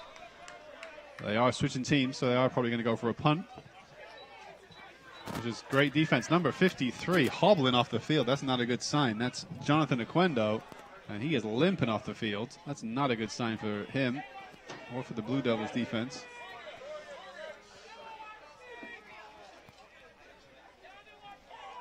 Oh, and a high throwback. Poorly done by Rondout. He's going to catch it. He's going to get tackled. He won't be able to kick it. He's going to throw it, though. Ellenville can intercept and drop. And He's hurt. Elijah Williams. yeah, that could have been a lot better for Blue Devils. It was pretty good in the end. Rondout were going to go for the punt. They surely would have punted it further than that. So Ellenville is going to get the ball back in a much better spot than the punt would have put it. But that being said, that could have gone a lot better for Blue Devils. First, the throwback was way too far. Ellenville almost were able to tackle the guy who was going to punt the ball. And they were unable to do that. And then he was able to throw it. And Elijah Williams, who's down right now, was almost able to catch it and intercept it. And then he could have maybe gained quite a lot of yards from just inside his own half. But as it was, he went down. Yeah, went down awkwardly there, and he's being helped off the field there, limping badly. So we'll see how he does if he comes back. Elijah Williams, senior, number 21. Hopefully he's able to recover and make some more impact into this game. Blue Devils now have the ball. Yeah, they will have the ball on just around their own 40. 46 line, I get. On the 46-yard line, it'll be 1st and 10 for Blue Devils. That was some strong defense just then in the previous plays to stop Rondout from really getting too many yards on the field. And now this is what the game is all going to come down to. Do Ellenville have anything in their offense to get past this Rondout defense? They've just shown in the second half they have the defensive capability to be strong. Can they get a score on the board?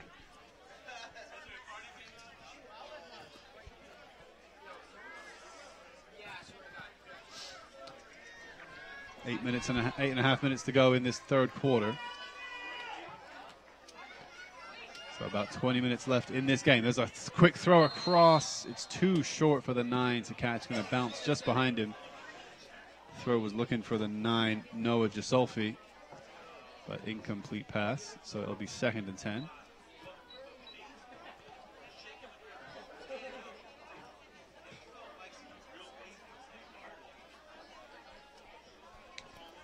The Blue Devils going for it as they need to.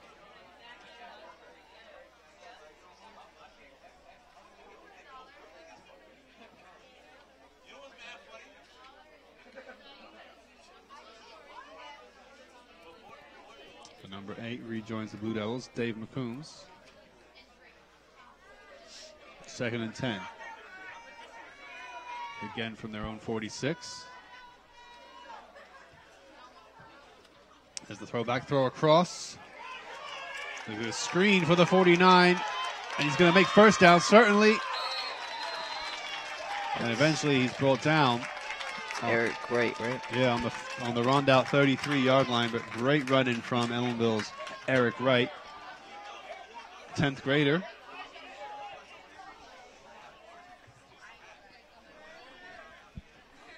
Superb play by Blue Devils. They had the screen ready to go, and they were able to do a 3-man screen to allow Wright to really gain some yards there, and exactly what happened. So great offensive play that time for Blue Devils. They were on their own 46. They're now on the Rondout 33. So we're talking a gain of almost about 21-yard gain there on that down. So it'll be Ellenville 1st down.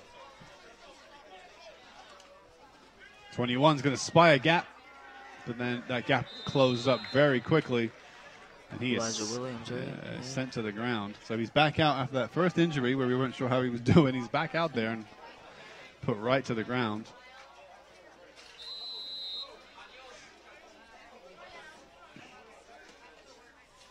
So I think they gained about a yard there, 2nd and 9.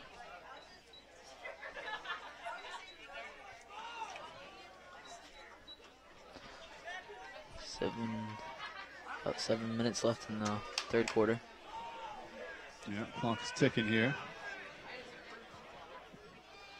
Number 8 with a throw across to the 1. He catches it nicely. There's a bit of a screen in front of him. He spins 2. He's going to go to the right. He's going to break a tackle. And that's the closest the Blue Devils have come so far to the end zone, I think. For 1st and goal. 1st and goal for the first time this afternoon.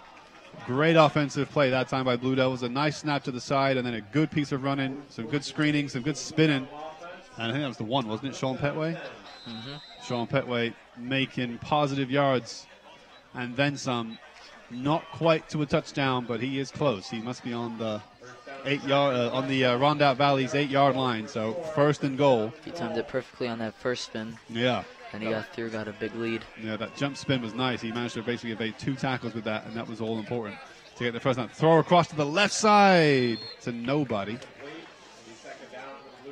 Number 8 with the lateral pass, Dave Looks McCombs. like he was aiming to Anthony 9. Walton for a screen. I thought maybe he was aiming for the 9 there, Gisolfi, but It looked like he was holding the 53 switches for the 59, so that's Jonathan Aquendo switching for Michael Doria coming out. Coach Kavanaugh talking in the ear of the 8, Dave McCombs. Let's see what Blue Devils have here. Inside 7 minutes left in this quarter. Ellenville got to get a score on the board if they want to have some say in the result of this game. Still down by 14 points. Second and goal. Looks like Christian Cherry's ready to go into the game. Yeah, they got 3 men on the left side now, Ellenville. 125 and 9. And 5 on the play. Foul on the offense. 5-yard penalty. 5-yard penalty on the offense.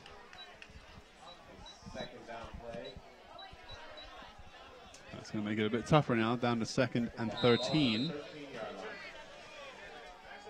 On the Rondout 13-yard line, 2nd down.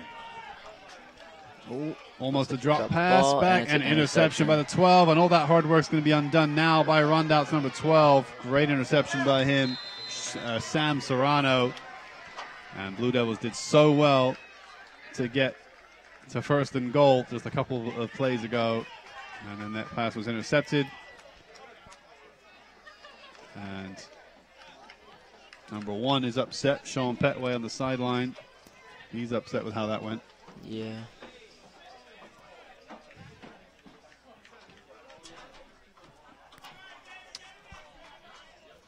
And that play was huge for Rondout Valley. Ellenville were just starting to get some momentum going, just starting to get close to their end zone, just starting to look like they might have got a point on the board, and Rondout just turned it right back around, and now they're not on the board.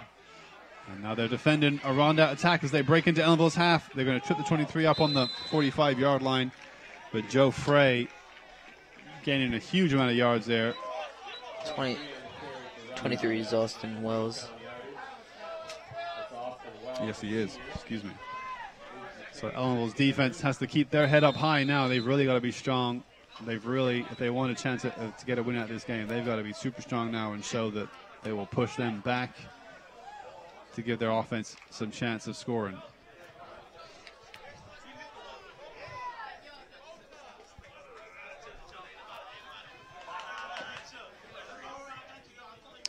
As the snap, the 10 flings it across to the 2. He's going to break the first tackle, and he may go all the way. No, he cuts inside. He's going to get stopped.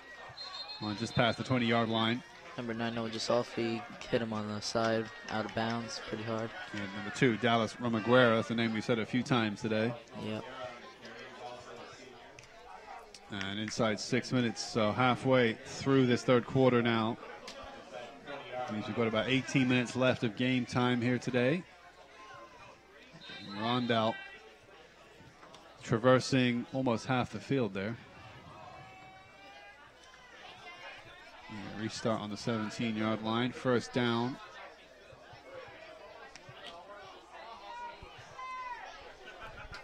As the throw back to the 10 who hands off to the 23. He's going to go through. He's got 1 to beat. The number 1 does what it takes. Flag on the play. Gets him from the legs.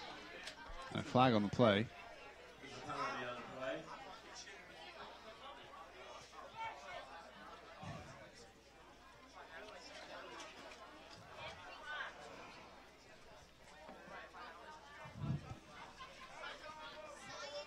Is that holding on the offense?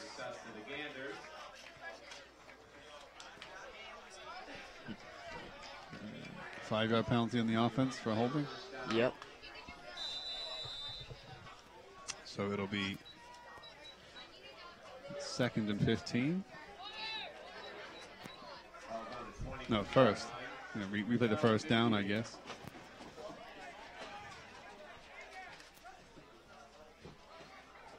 As the throw across, the 1's going to collect. He skims around the back of the left side, but number 9 does a great tackle. Noah Gisolfi.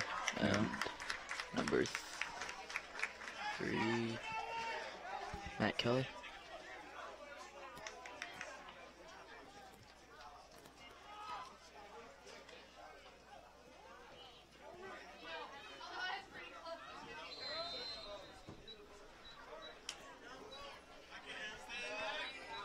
Five minutes left in the third quarter. Yeah, clock ticking down. Time starting to slip away for Ellenville. They have another quarter after this, but they've got to be strong in the defense now.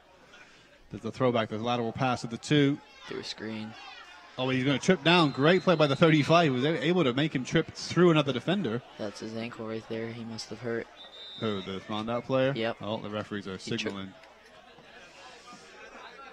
Tripped over number 1, stepped on him.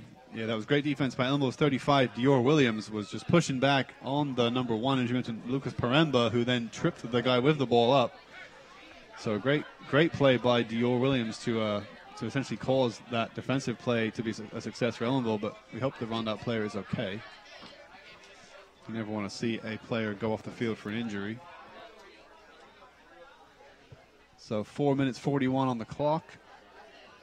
This game comes to you live on YouTube. Live if you're watching it on Saturday, October the 6th, 3:53 p.m. And this is Mr. Buckler. I have Gavin alongside me. And up in the booth we have Megan, and we have Brian, and we have Alejandro. And shout out to another guy, I forget his name, helping out with the sound system as well today. Number 2, Dallas Romaguera, senior, is the one who's injured, and he's walking off the field by his own volition, so he may come back.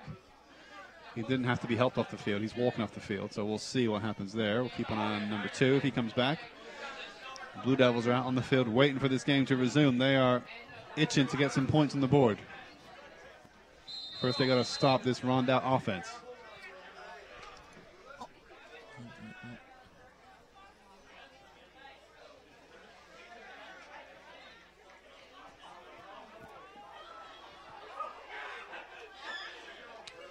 The 10 thinks thought about the throw to the right. He goes instead to the left, and he gets sacked. Thought about it too long. 58. Yeah, great sack by him. That's Conrad Brissett, 12th grader. And well read by him. He saw the throw, didn't come. He knew the quarterback was going to step back to his left, and he was right there to meet him and stop the quarterback from making any other play. The 10, in fact, is going to go over to his coach for some words. That's again, we don't have a 10 on our roster sheet for Rondout, but we think it's either Sam Serrano, quarterback, or number 3, Matt Kelly, quarterback. So Matt Kelly is listed as 3, and Sam Serrano is listed as 12. So we don't know who the 10 is. Yeah, I saw number 3 over here on the wide receiver area. All right, so we think if the 3 is on the field, we think it's probably Sam Serrano, 12. Timeout, Rondout Valley. We have 3 minutes 44 to go in this game. Oh, sorry, in this quarter. And then one final 12-minute period. As I mentioned, the weather pretty nice. It's a little humid. It's, you know, for an early October day, it's pretty comfortable out there. All it takes is a light jacket, and you're pretty comfortable. It's not raining, thankfully. It was a little light drizzle this morning, so the field will have a slight dampness to it. I think it rained maybe overnight or yesterday briefly, but we've had lots of rain in the days in the last couple of weeks. But right now the rain's holding off, and we hope it stays away for at least a couple hours more to get this game in. But it's nice. It's not too hot for a football game. It's not cold. It's not snowy or icy or rainy. It's pretty nice weather for an athlete to be out there, and even for a fan to be watching. And there are lots of fans here today. As we mentioned, Rondout is a local rival of Blue Devils, only a few miles up north in the valley, right? Yeah. Yeah. So towards Kingston area. Yeah, going up the valley towards Kingston. So they've got quite a few people out in support of Rondout today. And, of course, it's a Saturday afternoon, so hopefully that helps people come out to these games. All right, so let's get this underway. 4th down now. They're going to go for a throw. They're going to go for the touchdown pass. He's going to drop it. Oh, and don't foul him after the play. See if the referees see that, if that was a foul by Walton after the fact. Yeah, he tried tackling him. He didn't know, though, if the football was in his hands or on the ground. So it should be clean. Should be fair. Asking for a ball. That was 4th down before. Now it's Ellenville 1st down. So the Ellenville offense takes to the field after what was critical defensive plays there from Ellenville to stop that 3rd and perhaps vital score being made. But now Ellenville is going to have a long drive on their hands. They have to go from their own 22-yard line. It's 1st down, 1st and 10, and they have a lot of yards to make up. About 28 plus 50 yards to go. That's 78 yards they've got to go to get a score. Let's go Blue Devils. 3:37 to go in the third quarter. There's a high throw, and that's going to be intercepted right away by the 2. And, and he grabbed him by the leg in the end. Looks like that must have hurt him. No. Looks like that pass was meant to be going to number 9, Ojasofi, but it was a little low. And that's got to hurt. Blue Devils. The offense takes to the field, one throw, 1 down, and they're out. And that's gonna hurt. I heard some groans in the crowd when that happened. That just hurts. Blue Devil fans, Blue Devil offense, don't even get a chance to try anything. That was their one shot. It got intercepted, and bam, they're off. Defense is back on. Now the defense has to stop Rondout scoring. First down on the 25-yard line. Yeah, they are pretty close.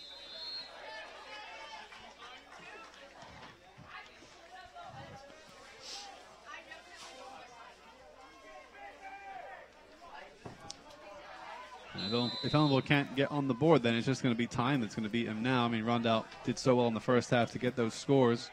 Yeah. They have 14 on the board, but at this point they can play out the rest of the game. If they can stop Ellenville from scoring, they don't need to score any more points. They have enough on the board to win this game. If they're able to get the ball back right now, get a touchdown. Time could end up being Ellenville's biggest enemy. Oh, and they're going to bring him down eventually. A sandwich between the 58 and the 54 of Ellenville. That's 54 Jason Lonstein, 58 Conrad Brissett.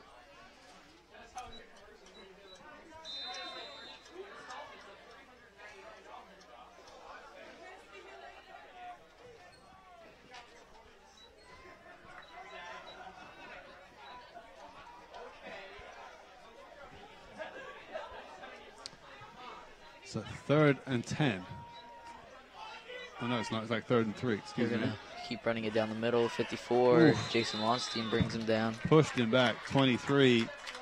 Austin Wells, 6'2" senior, gets pushed back in the end.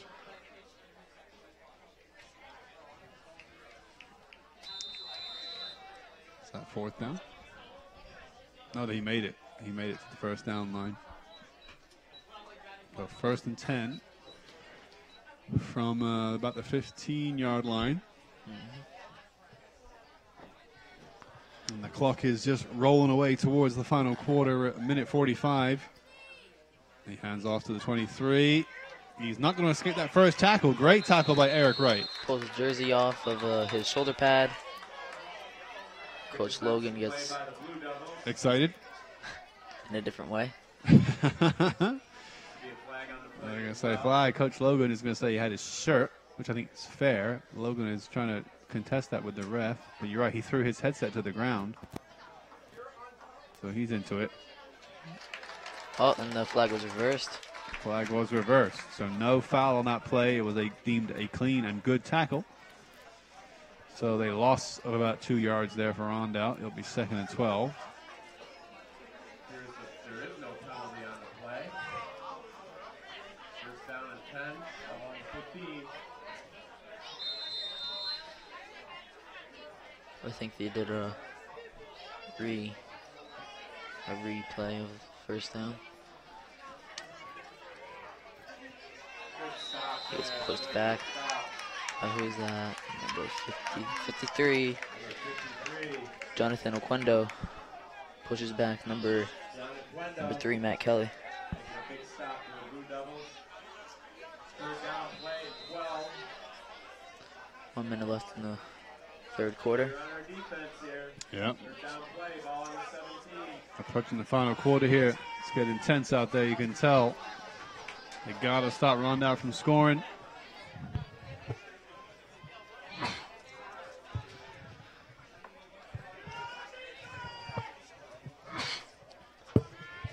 He has it. He's going to go down the center. He broke the tackle, and he's going to run it right through to the end zone. And a great touchdown for him, Matt Kelly, quarterback. Or at least receiver. And a great touchdown for Rondout just as Ellenville was starting to really build up some momentum, start to get within touching distance of stopping their offense. They broke through and made a clinical touchdown. Rondout leads 20 points to 0, and Ellenville has 1 quarter left plus 37 seconds in this one. to get back into the game, which might just be beyond their scope.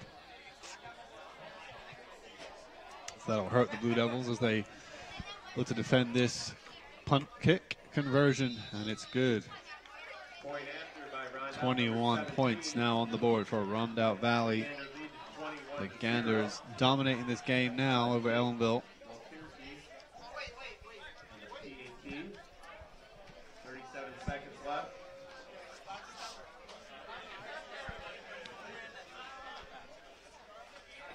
So what do you think, Gavin? We're almost 3/4 into this game. What are your thoughts on the game as it's gone so far? It's a little bit of a big competition. A little bit of a big competition. Yeah. It's an oxymoron, isn't it? Yeah. What But else? I think the Ganders might have it. You think the Ganders might walk away with a victory here? They might 21-0. That might fourth quarter. Yep, I think you might be onto something there. It was 12 minutes. They could do a lot in that, but so can the Ganders. Yeah, Ellenville not shown. Well, their offense has just been too sloppy. You know, they've had great chances.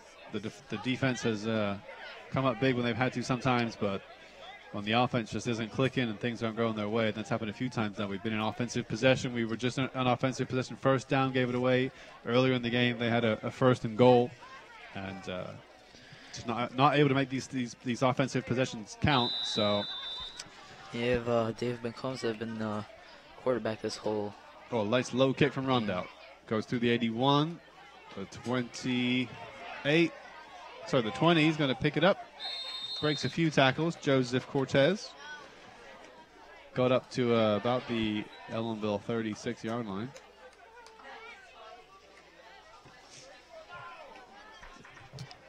Let's see, at this point, with 29 seconds to go until the last quarter, so with just over 12 minutes left in this game, as you mentioned, it's certainly not impossible to score 3 touchdowns within one quarter, but the way that Ellenville's offense has played this game, it doesn't look like that would happen. But you know what would be nice for these home fans is just for a touchdown. If Ellenville could at least get a touchdown on the board, even if they can't get a positive result today, if they could at least get a score or more, and one of the last scores of the game, something to give the crowd something to cheer about. Because right now they're looking at a big 0 and a big loss.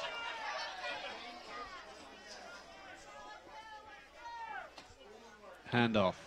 Charge down the middle. He's got a good screen. He's only got a couple players in front of him now. Elijah Williams, it is, I think. Gets to the 41-yard line. So that was a really good offensive drive by Blue Devils. Easily clearing his 10-yard requirement. 21 seconds to go in this quarter.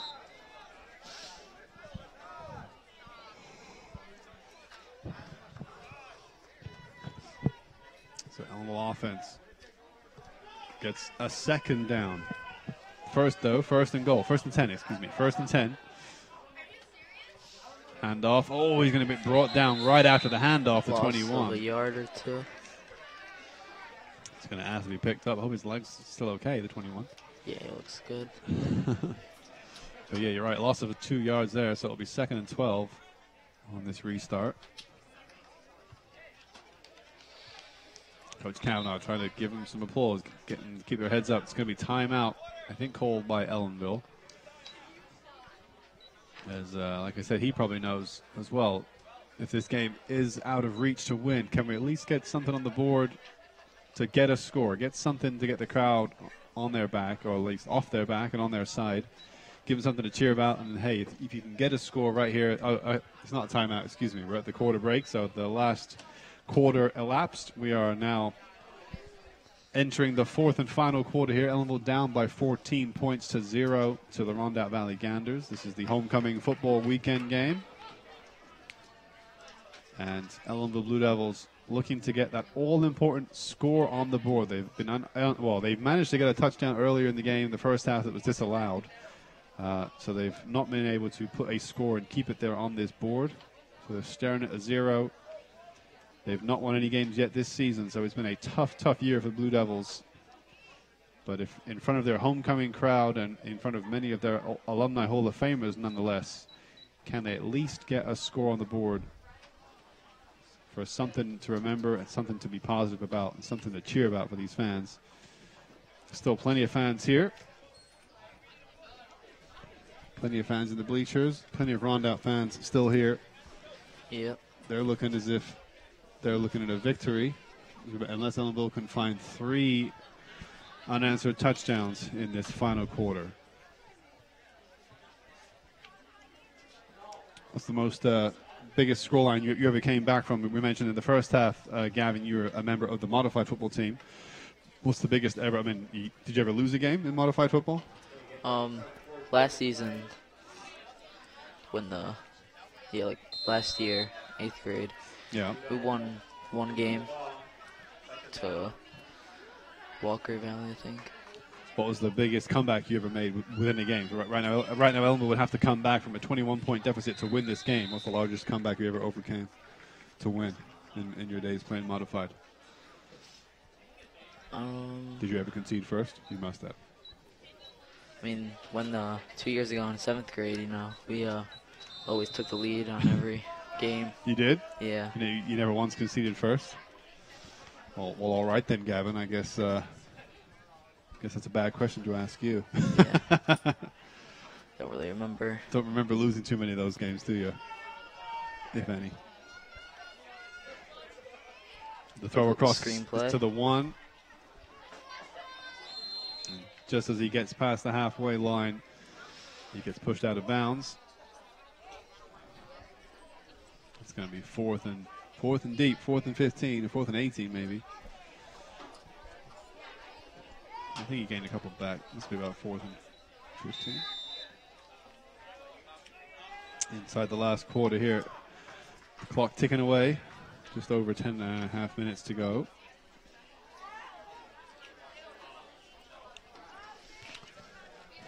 Fourth and 16, ball on the 47.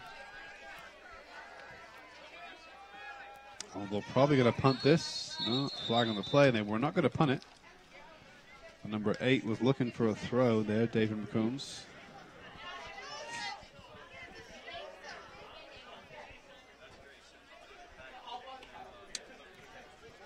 It was a 5-yard, 10-yard penalty even. No, 5-yard penalty on the Blue Devils. So they will replay the 4th down 5 yards further back, and I don't think they're going to punt it. I think they just know at this point they're going to lose. They got to try it use it as an offensive possession, and maybe try a throwing play to gain the necessary yards rather than just punt it and give it back and then just have to defend it. They're going to go for something offensively. And it looks like, yeah. Got 3 to the left. They're going to throw it to the right, though. A high throw. He's going to be not able to get there. The number 3. Donovan Decker, yeah, unable to get on the end of that. Decker is senior this year, 6'3". And so it's 10 minutes to go in this game. It's just not going to work for the Blue Devils, I don't think. Their offense just been unable to find a rhythm of any kind today.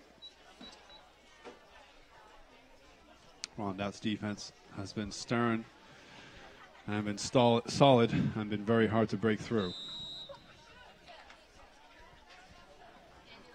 So they will pick up the ball on Ellenville's 48-yard line, 1st and 10.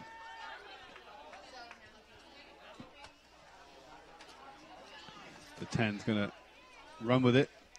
And the 3 will just throw him to the ground. Donovan Decker. Right about the line of scrimmage, he took him down.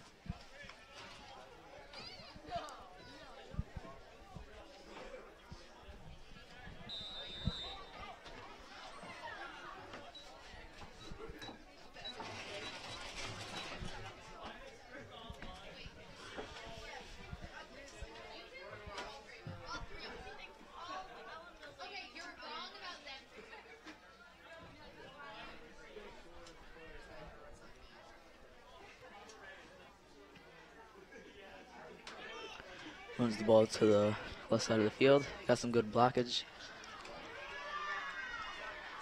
He is brought down by number 5, Daniel Wickman. Number 23, Austin Wells.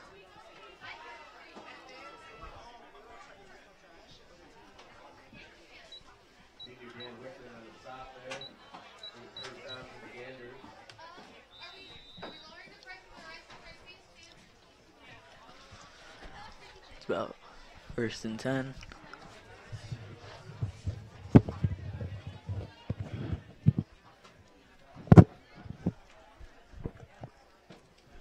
First down the 32, runs with it to the right, cuts back to the left, and he's going to get stopped. Sean Petway got him by the legs. Yeah, 32, Chris Ferrari, 10th grader.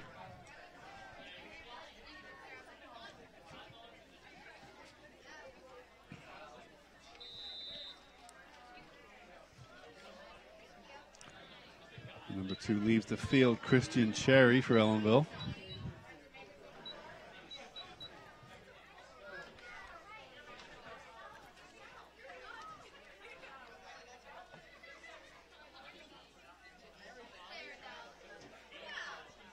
Number 32, ooh, it's a solid tackles going on there. 32 brought down, that was Chris Ferrari again.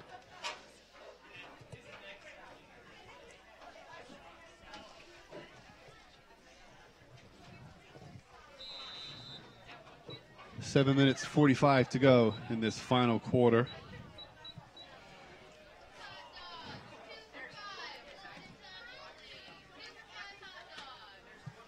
Victory looking too far away now for the Blue Devils. Rondout can be very pleased with their performance today. They've not conceded a point yet.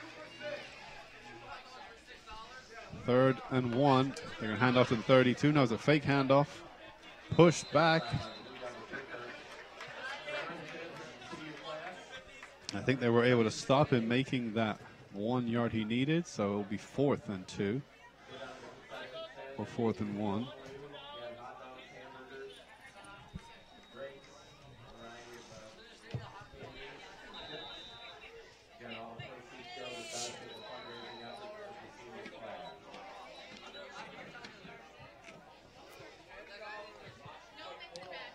Inside 7 minutes to go in this game now. Can Ellenville stop Rondout from scoring? So throw back, handoff. Number 23. Throw it down in the end. Slammed to the ground pretty hard. Yeah, Austin Wells, the 23. Looks like. Ellenville's player isn't getting out that quick, is he? The 58. No, I think his helmet went right into his stomach. Oof. It's the 58. Just taking a moment. Comrade Brissett. He's up now. 12th grader. Or is it the 53? Jonathan Aquendo, perhaps. I think it was the 53. Yeah. No, 8. Oh, it's 58, I'm sorry. Yeah, Comrade Brissett. He's, in fact, going to come off the field to be switched out with the 2. Christian Cherry, 11th grader. His first time going in today because in the beginning looked like he got a rolled ankle doing his exercises. Really? Yeah. In the warm-up? Mm-hmm. Now's his chance with 6 minutes 13 to go in this game. The 10 hands off to the 23. He charges through the center. It's going to be a touchdown. It is. 2 hands up. Touchdown. A round of applause on the far side bench. It will now be 27. 27-0. It's going to bring a disappointing close to this, what's been a wonderful weekend of festivities here. It won't dampen the spirits of all the crowd who've gathered, I'm sure. But it would have been nice if Ellenville could have gotten some points on the board, at least. Still got 6 minutes to try.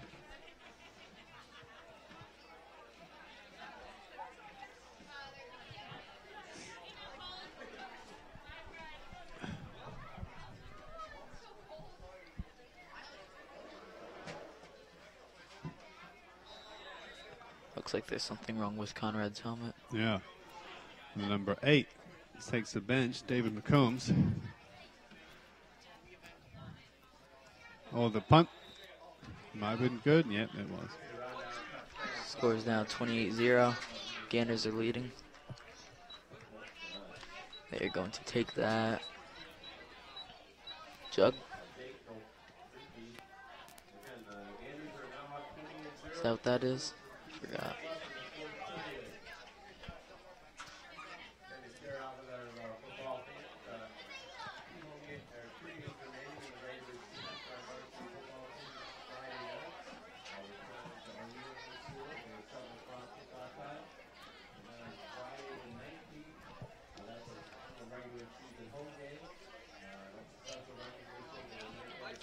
we recognize our senior athletes and their families. So look forward to seeing you at our home game Friday night, the 19th of October. And as always, we're hosting Liberty in the final regular season game for the season.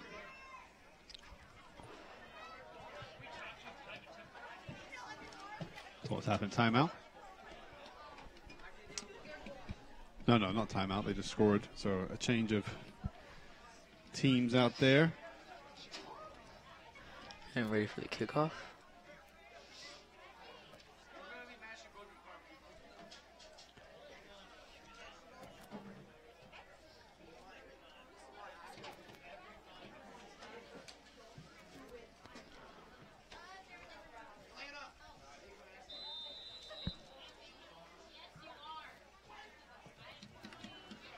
And here comes the kick from Rondout. It's a pretty good kick. It's going to fall right to the backfield for the 21. Elijah Williams. He may just try and go all the way. If he can beat one more player, he might just get a score on the board that we're looking for Ellenville 21. Elijah Williams, he's going to be closed down, and he will get the touchdown, and he will get the applause and the cheering that we hoped he would. And that was on a kickoff return.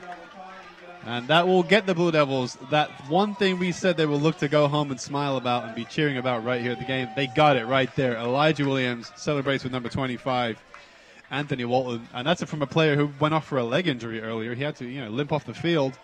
Yeah. We weren't sure how he was going to recover. Well, there's a sign of just how fit he is. He was able to pick up the ball on right about his own 20-yard line, I want to say, and then go the full 80 yards to touchdown. He had a couple of players to beat, too. He had to use some speed and some wits to make those 80 yards, but then he broke clean through right about just past the halfway line, and he was away for the Blue Devils. So he puts 6 points on the board. Finally, the Blue Devils and their crowd have something to be happy about, and that one got a big cheer from the crowd here.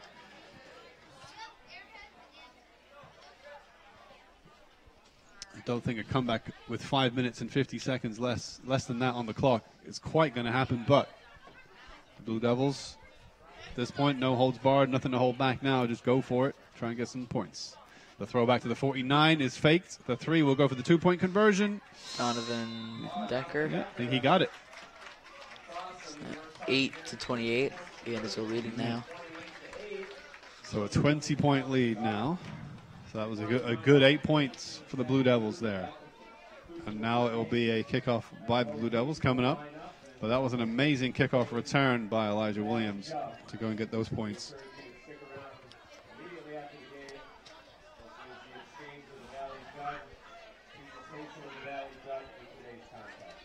Yeah, the jug that Mr. Moyer was discussing there, I can see it down by the fence. It's the famous jug which goes back and forth between these two teams. Whoever wins this game each year possesses the jug for the remainder of the year until they will meet again next year. So they play for possession of that jug.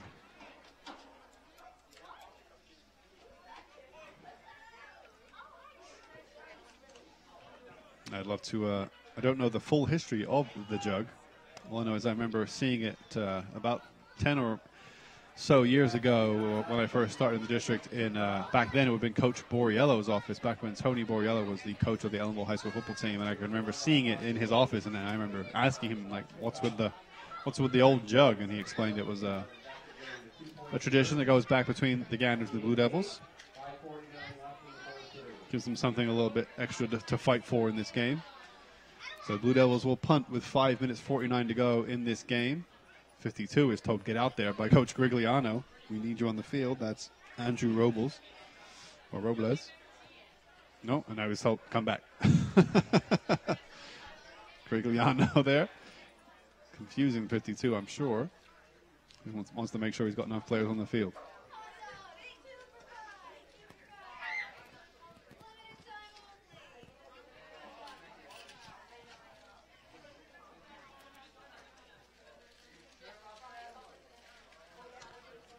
So the man in the backfield is good.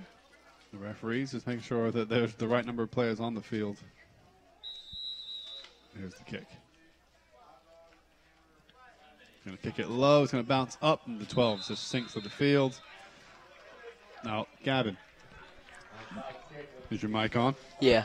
You know football a little bit. What was the intention there? Because obviously, if he had punted it high and hard as much as he could, then they may not have recovered the ball so close. Instead, they recovered the ball only within 10 yards of the kick. What was the intent, though? What was the Blue Devils hoping could have happened with a low kick like that? They were hoping that maybe the ball would have traveled faster and maybe a little lower, and it would have hit one of the ganders and been a fumble. Right, because they're hoping if it bounced off that gander and then bounced away, the Blue Devils could have picked it up. Yep. Right. As it happens, they throw it back now. The 10 has it. He's going to go for a throw forwards. Intercepted. By Elijah. I think so. Yeah. Yep. By Elijah Williams. score of the touchdown moments ago, Elijah Williams now has a great interception. He intercepts that just inside his own half after what was a very short kickoff from the Blue Devils that was recovered after only 10 yards of distance, so right on the halfway line. They maybe 20 yards of distance. Where do you kick it from? Your own 40, your own 30?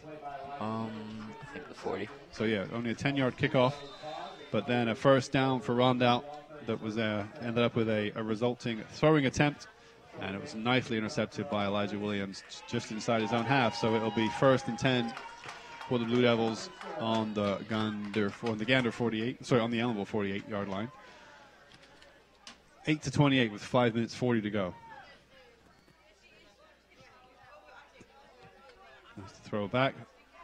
Fake the handoff to the 21. The 3 cuts inside and beats a couple. He's going to almost make his 10 yards. Not quite. Going to make about, he made about 7 or 8 forward progress.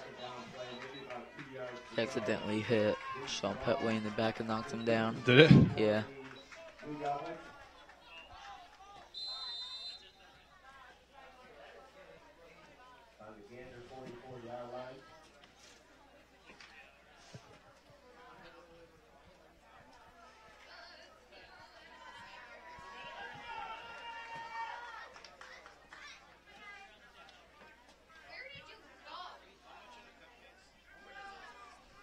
On the 21, Elijah Williams is going to make first down.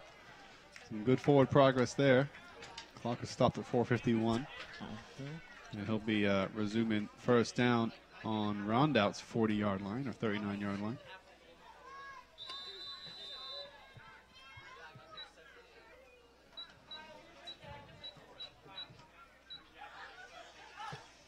So it's about 4:25 in the afternoon here at the Ellenville High School football field.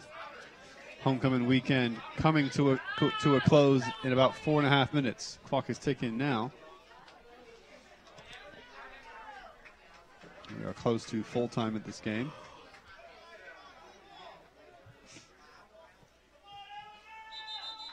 Flag on the play. 53 looks around to say what happened there, and it's going to be a penalty on the offense. 5-yard penalty. What was that one for? Let's go to our favorite referee in the booth, Referee Phil. What was it? Delay of game. We've had that earlier in the game, so another delay of game, this time on Blue Devils. 5-yard penalty. And a drop ball. And I think Ellenville got it back. Yeah. Just.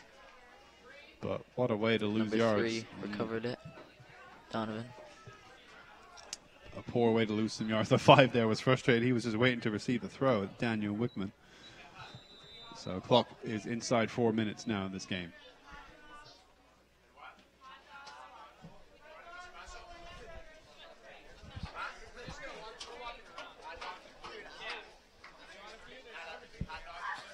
Free hot dogs, apparently. Gavin, if you want a hot dog, you can go get one for free. Just giving them away. Just giving them away. Giving them away. Oh, he pushed out of bounds on about the 52-yard line. Number 25. It's Anthony Walton. Oh, now cupcakes are going out there as well. They are packing the concession stand up. It's time to just give stuff away, Gavin. Just give it away. Yeah. Go get us some treats. Okay. Gavin may or may not be back. I hope he's back at least for the finish of this game. We have 3.5 minutes to go. Gavin, give me some Rice Krispie treats, please. If there's any left. I love Rice Krispie treats. Today's been a good fundraiser for the senior class. Ellenville now, third and 18. Nice throw, looking way too short in the end. A nice attempt, looking for the 25.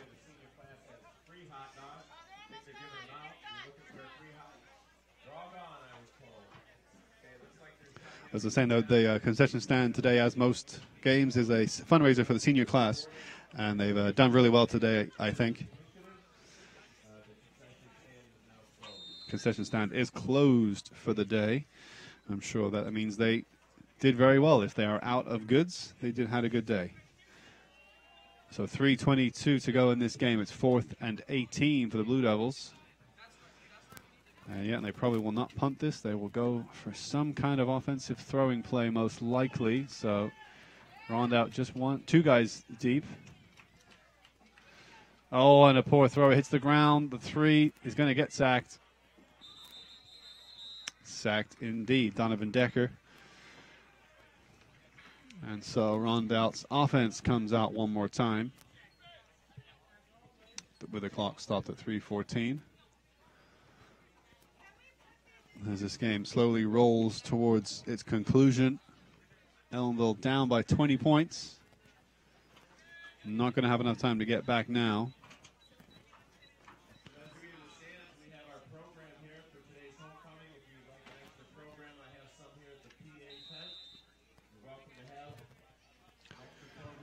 So 3:14 to go. Rondout, 1st and 10. On the 44-yard line of Ellenville's half. 32 gets the handoff, and he's going to make some forward progress. He's going to gain about 7 yards, maybe more.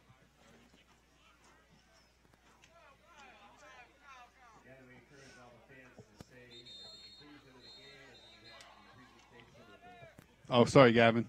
I forgot you were coming back. Are you with me? Yep. How you doing? How you doing, Gavin? So what happened? So what happened? It was 1st down to Rondout, and they gained about 7 yards. Looks like they gained, six yards maybe. They didn't have any Rice Krispie treats left. Yes, timeout for Blue. Gavin went looking for the end of the concession stand, but guess what? It's all gone, right? They are closed up, nothing left. No hot dogs left, no Rice Krispie treats left. Thank you for looking, though, Gavin. So the concession stand is over. The game is almost over. Just under 3 minutes to go. Ellenville staring at yet another loss this season. They did at least get some points on the board here at homecoming weekend to give the crowd that one big cheer that I was hoping that they would be able to have.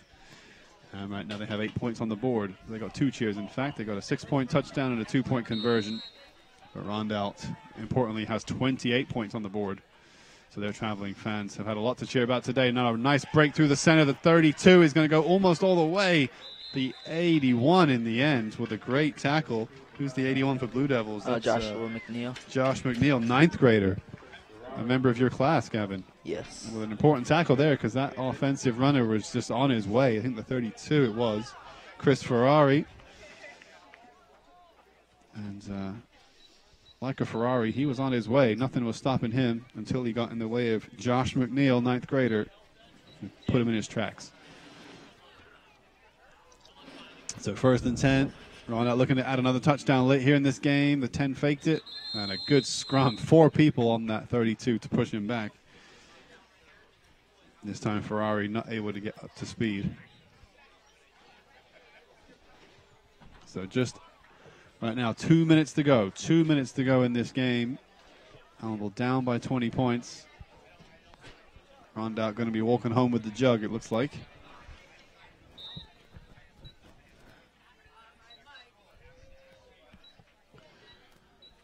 And 1st and 13. Throw back. The 32 is going to get it and go for another run. Here comes Ferrari looking for one more touchdown in this game. And he's going to be stopped, I think, about 3 yards short of the touchdown. Maybe less.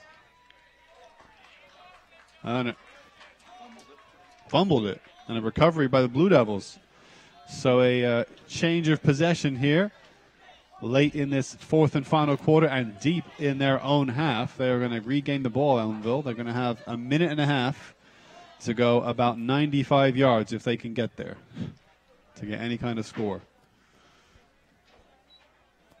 But they did go about 80 yards on that punt receive, on that kickoff return with Elijah Williams. He went about for an 80-yard touchdown, maybe 70. And now they have about 90 yards to go, maybe 95 yards to go. 1st and 10 for Blue Devils. A minute and a half on the clock.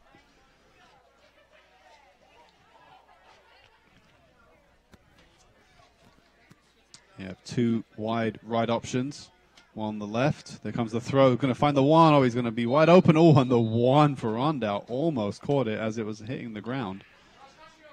Almost an interception. The one and the one involved there. One Sean Putney for Ellenville. One Lucas Paremba for Rondout. Minute 25 on the clock. 2nd and 10.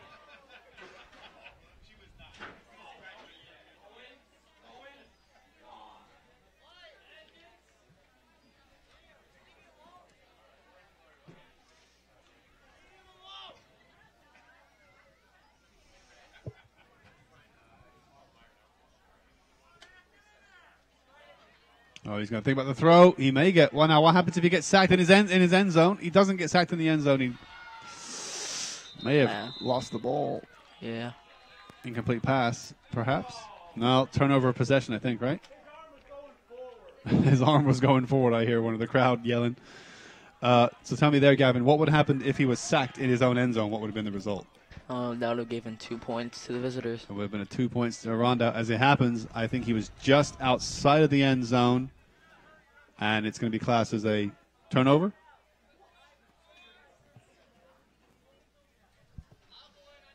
It's still listed as Ellenville ball.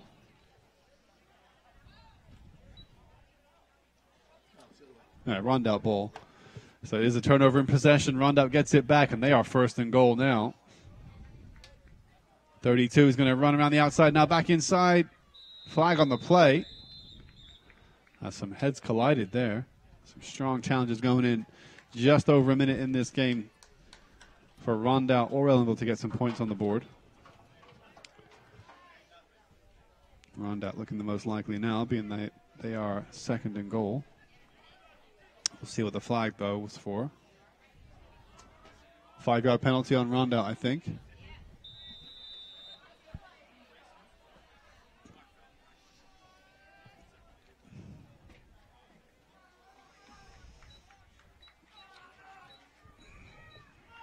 Clock ticking away. 49 seconds left.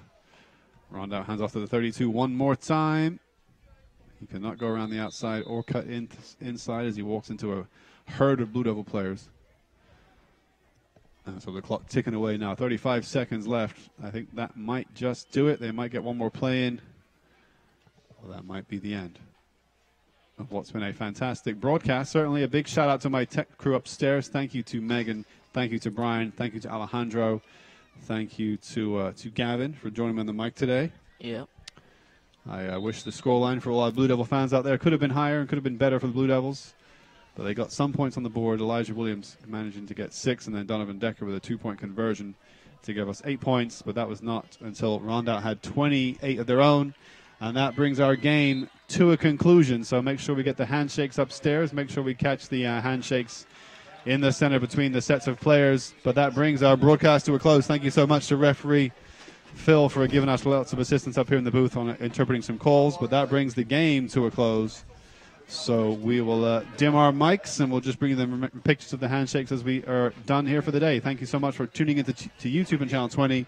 This has been a broadcast from the Ellenville Central School District of Ellenville 8, Rondout Valley 28.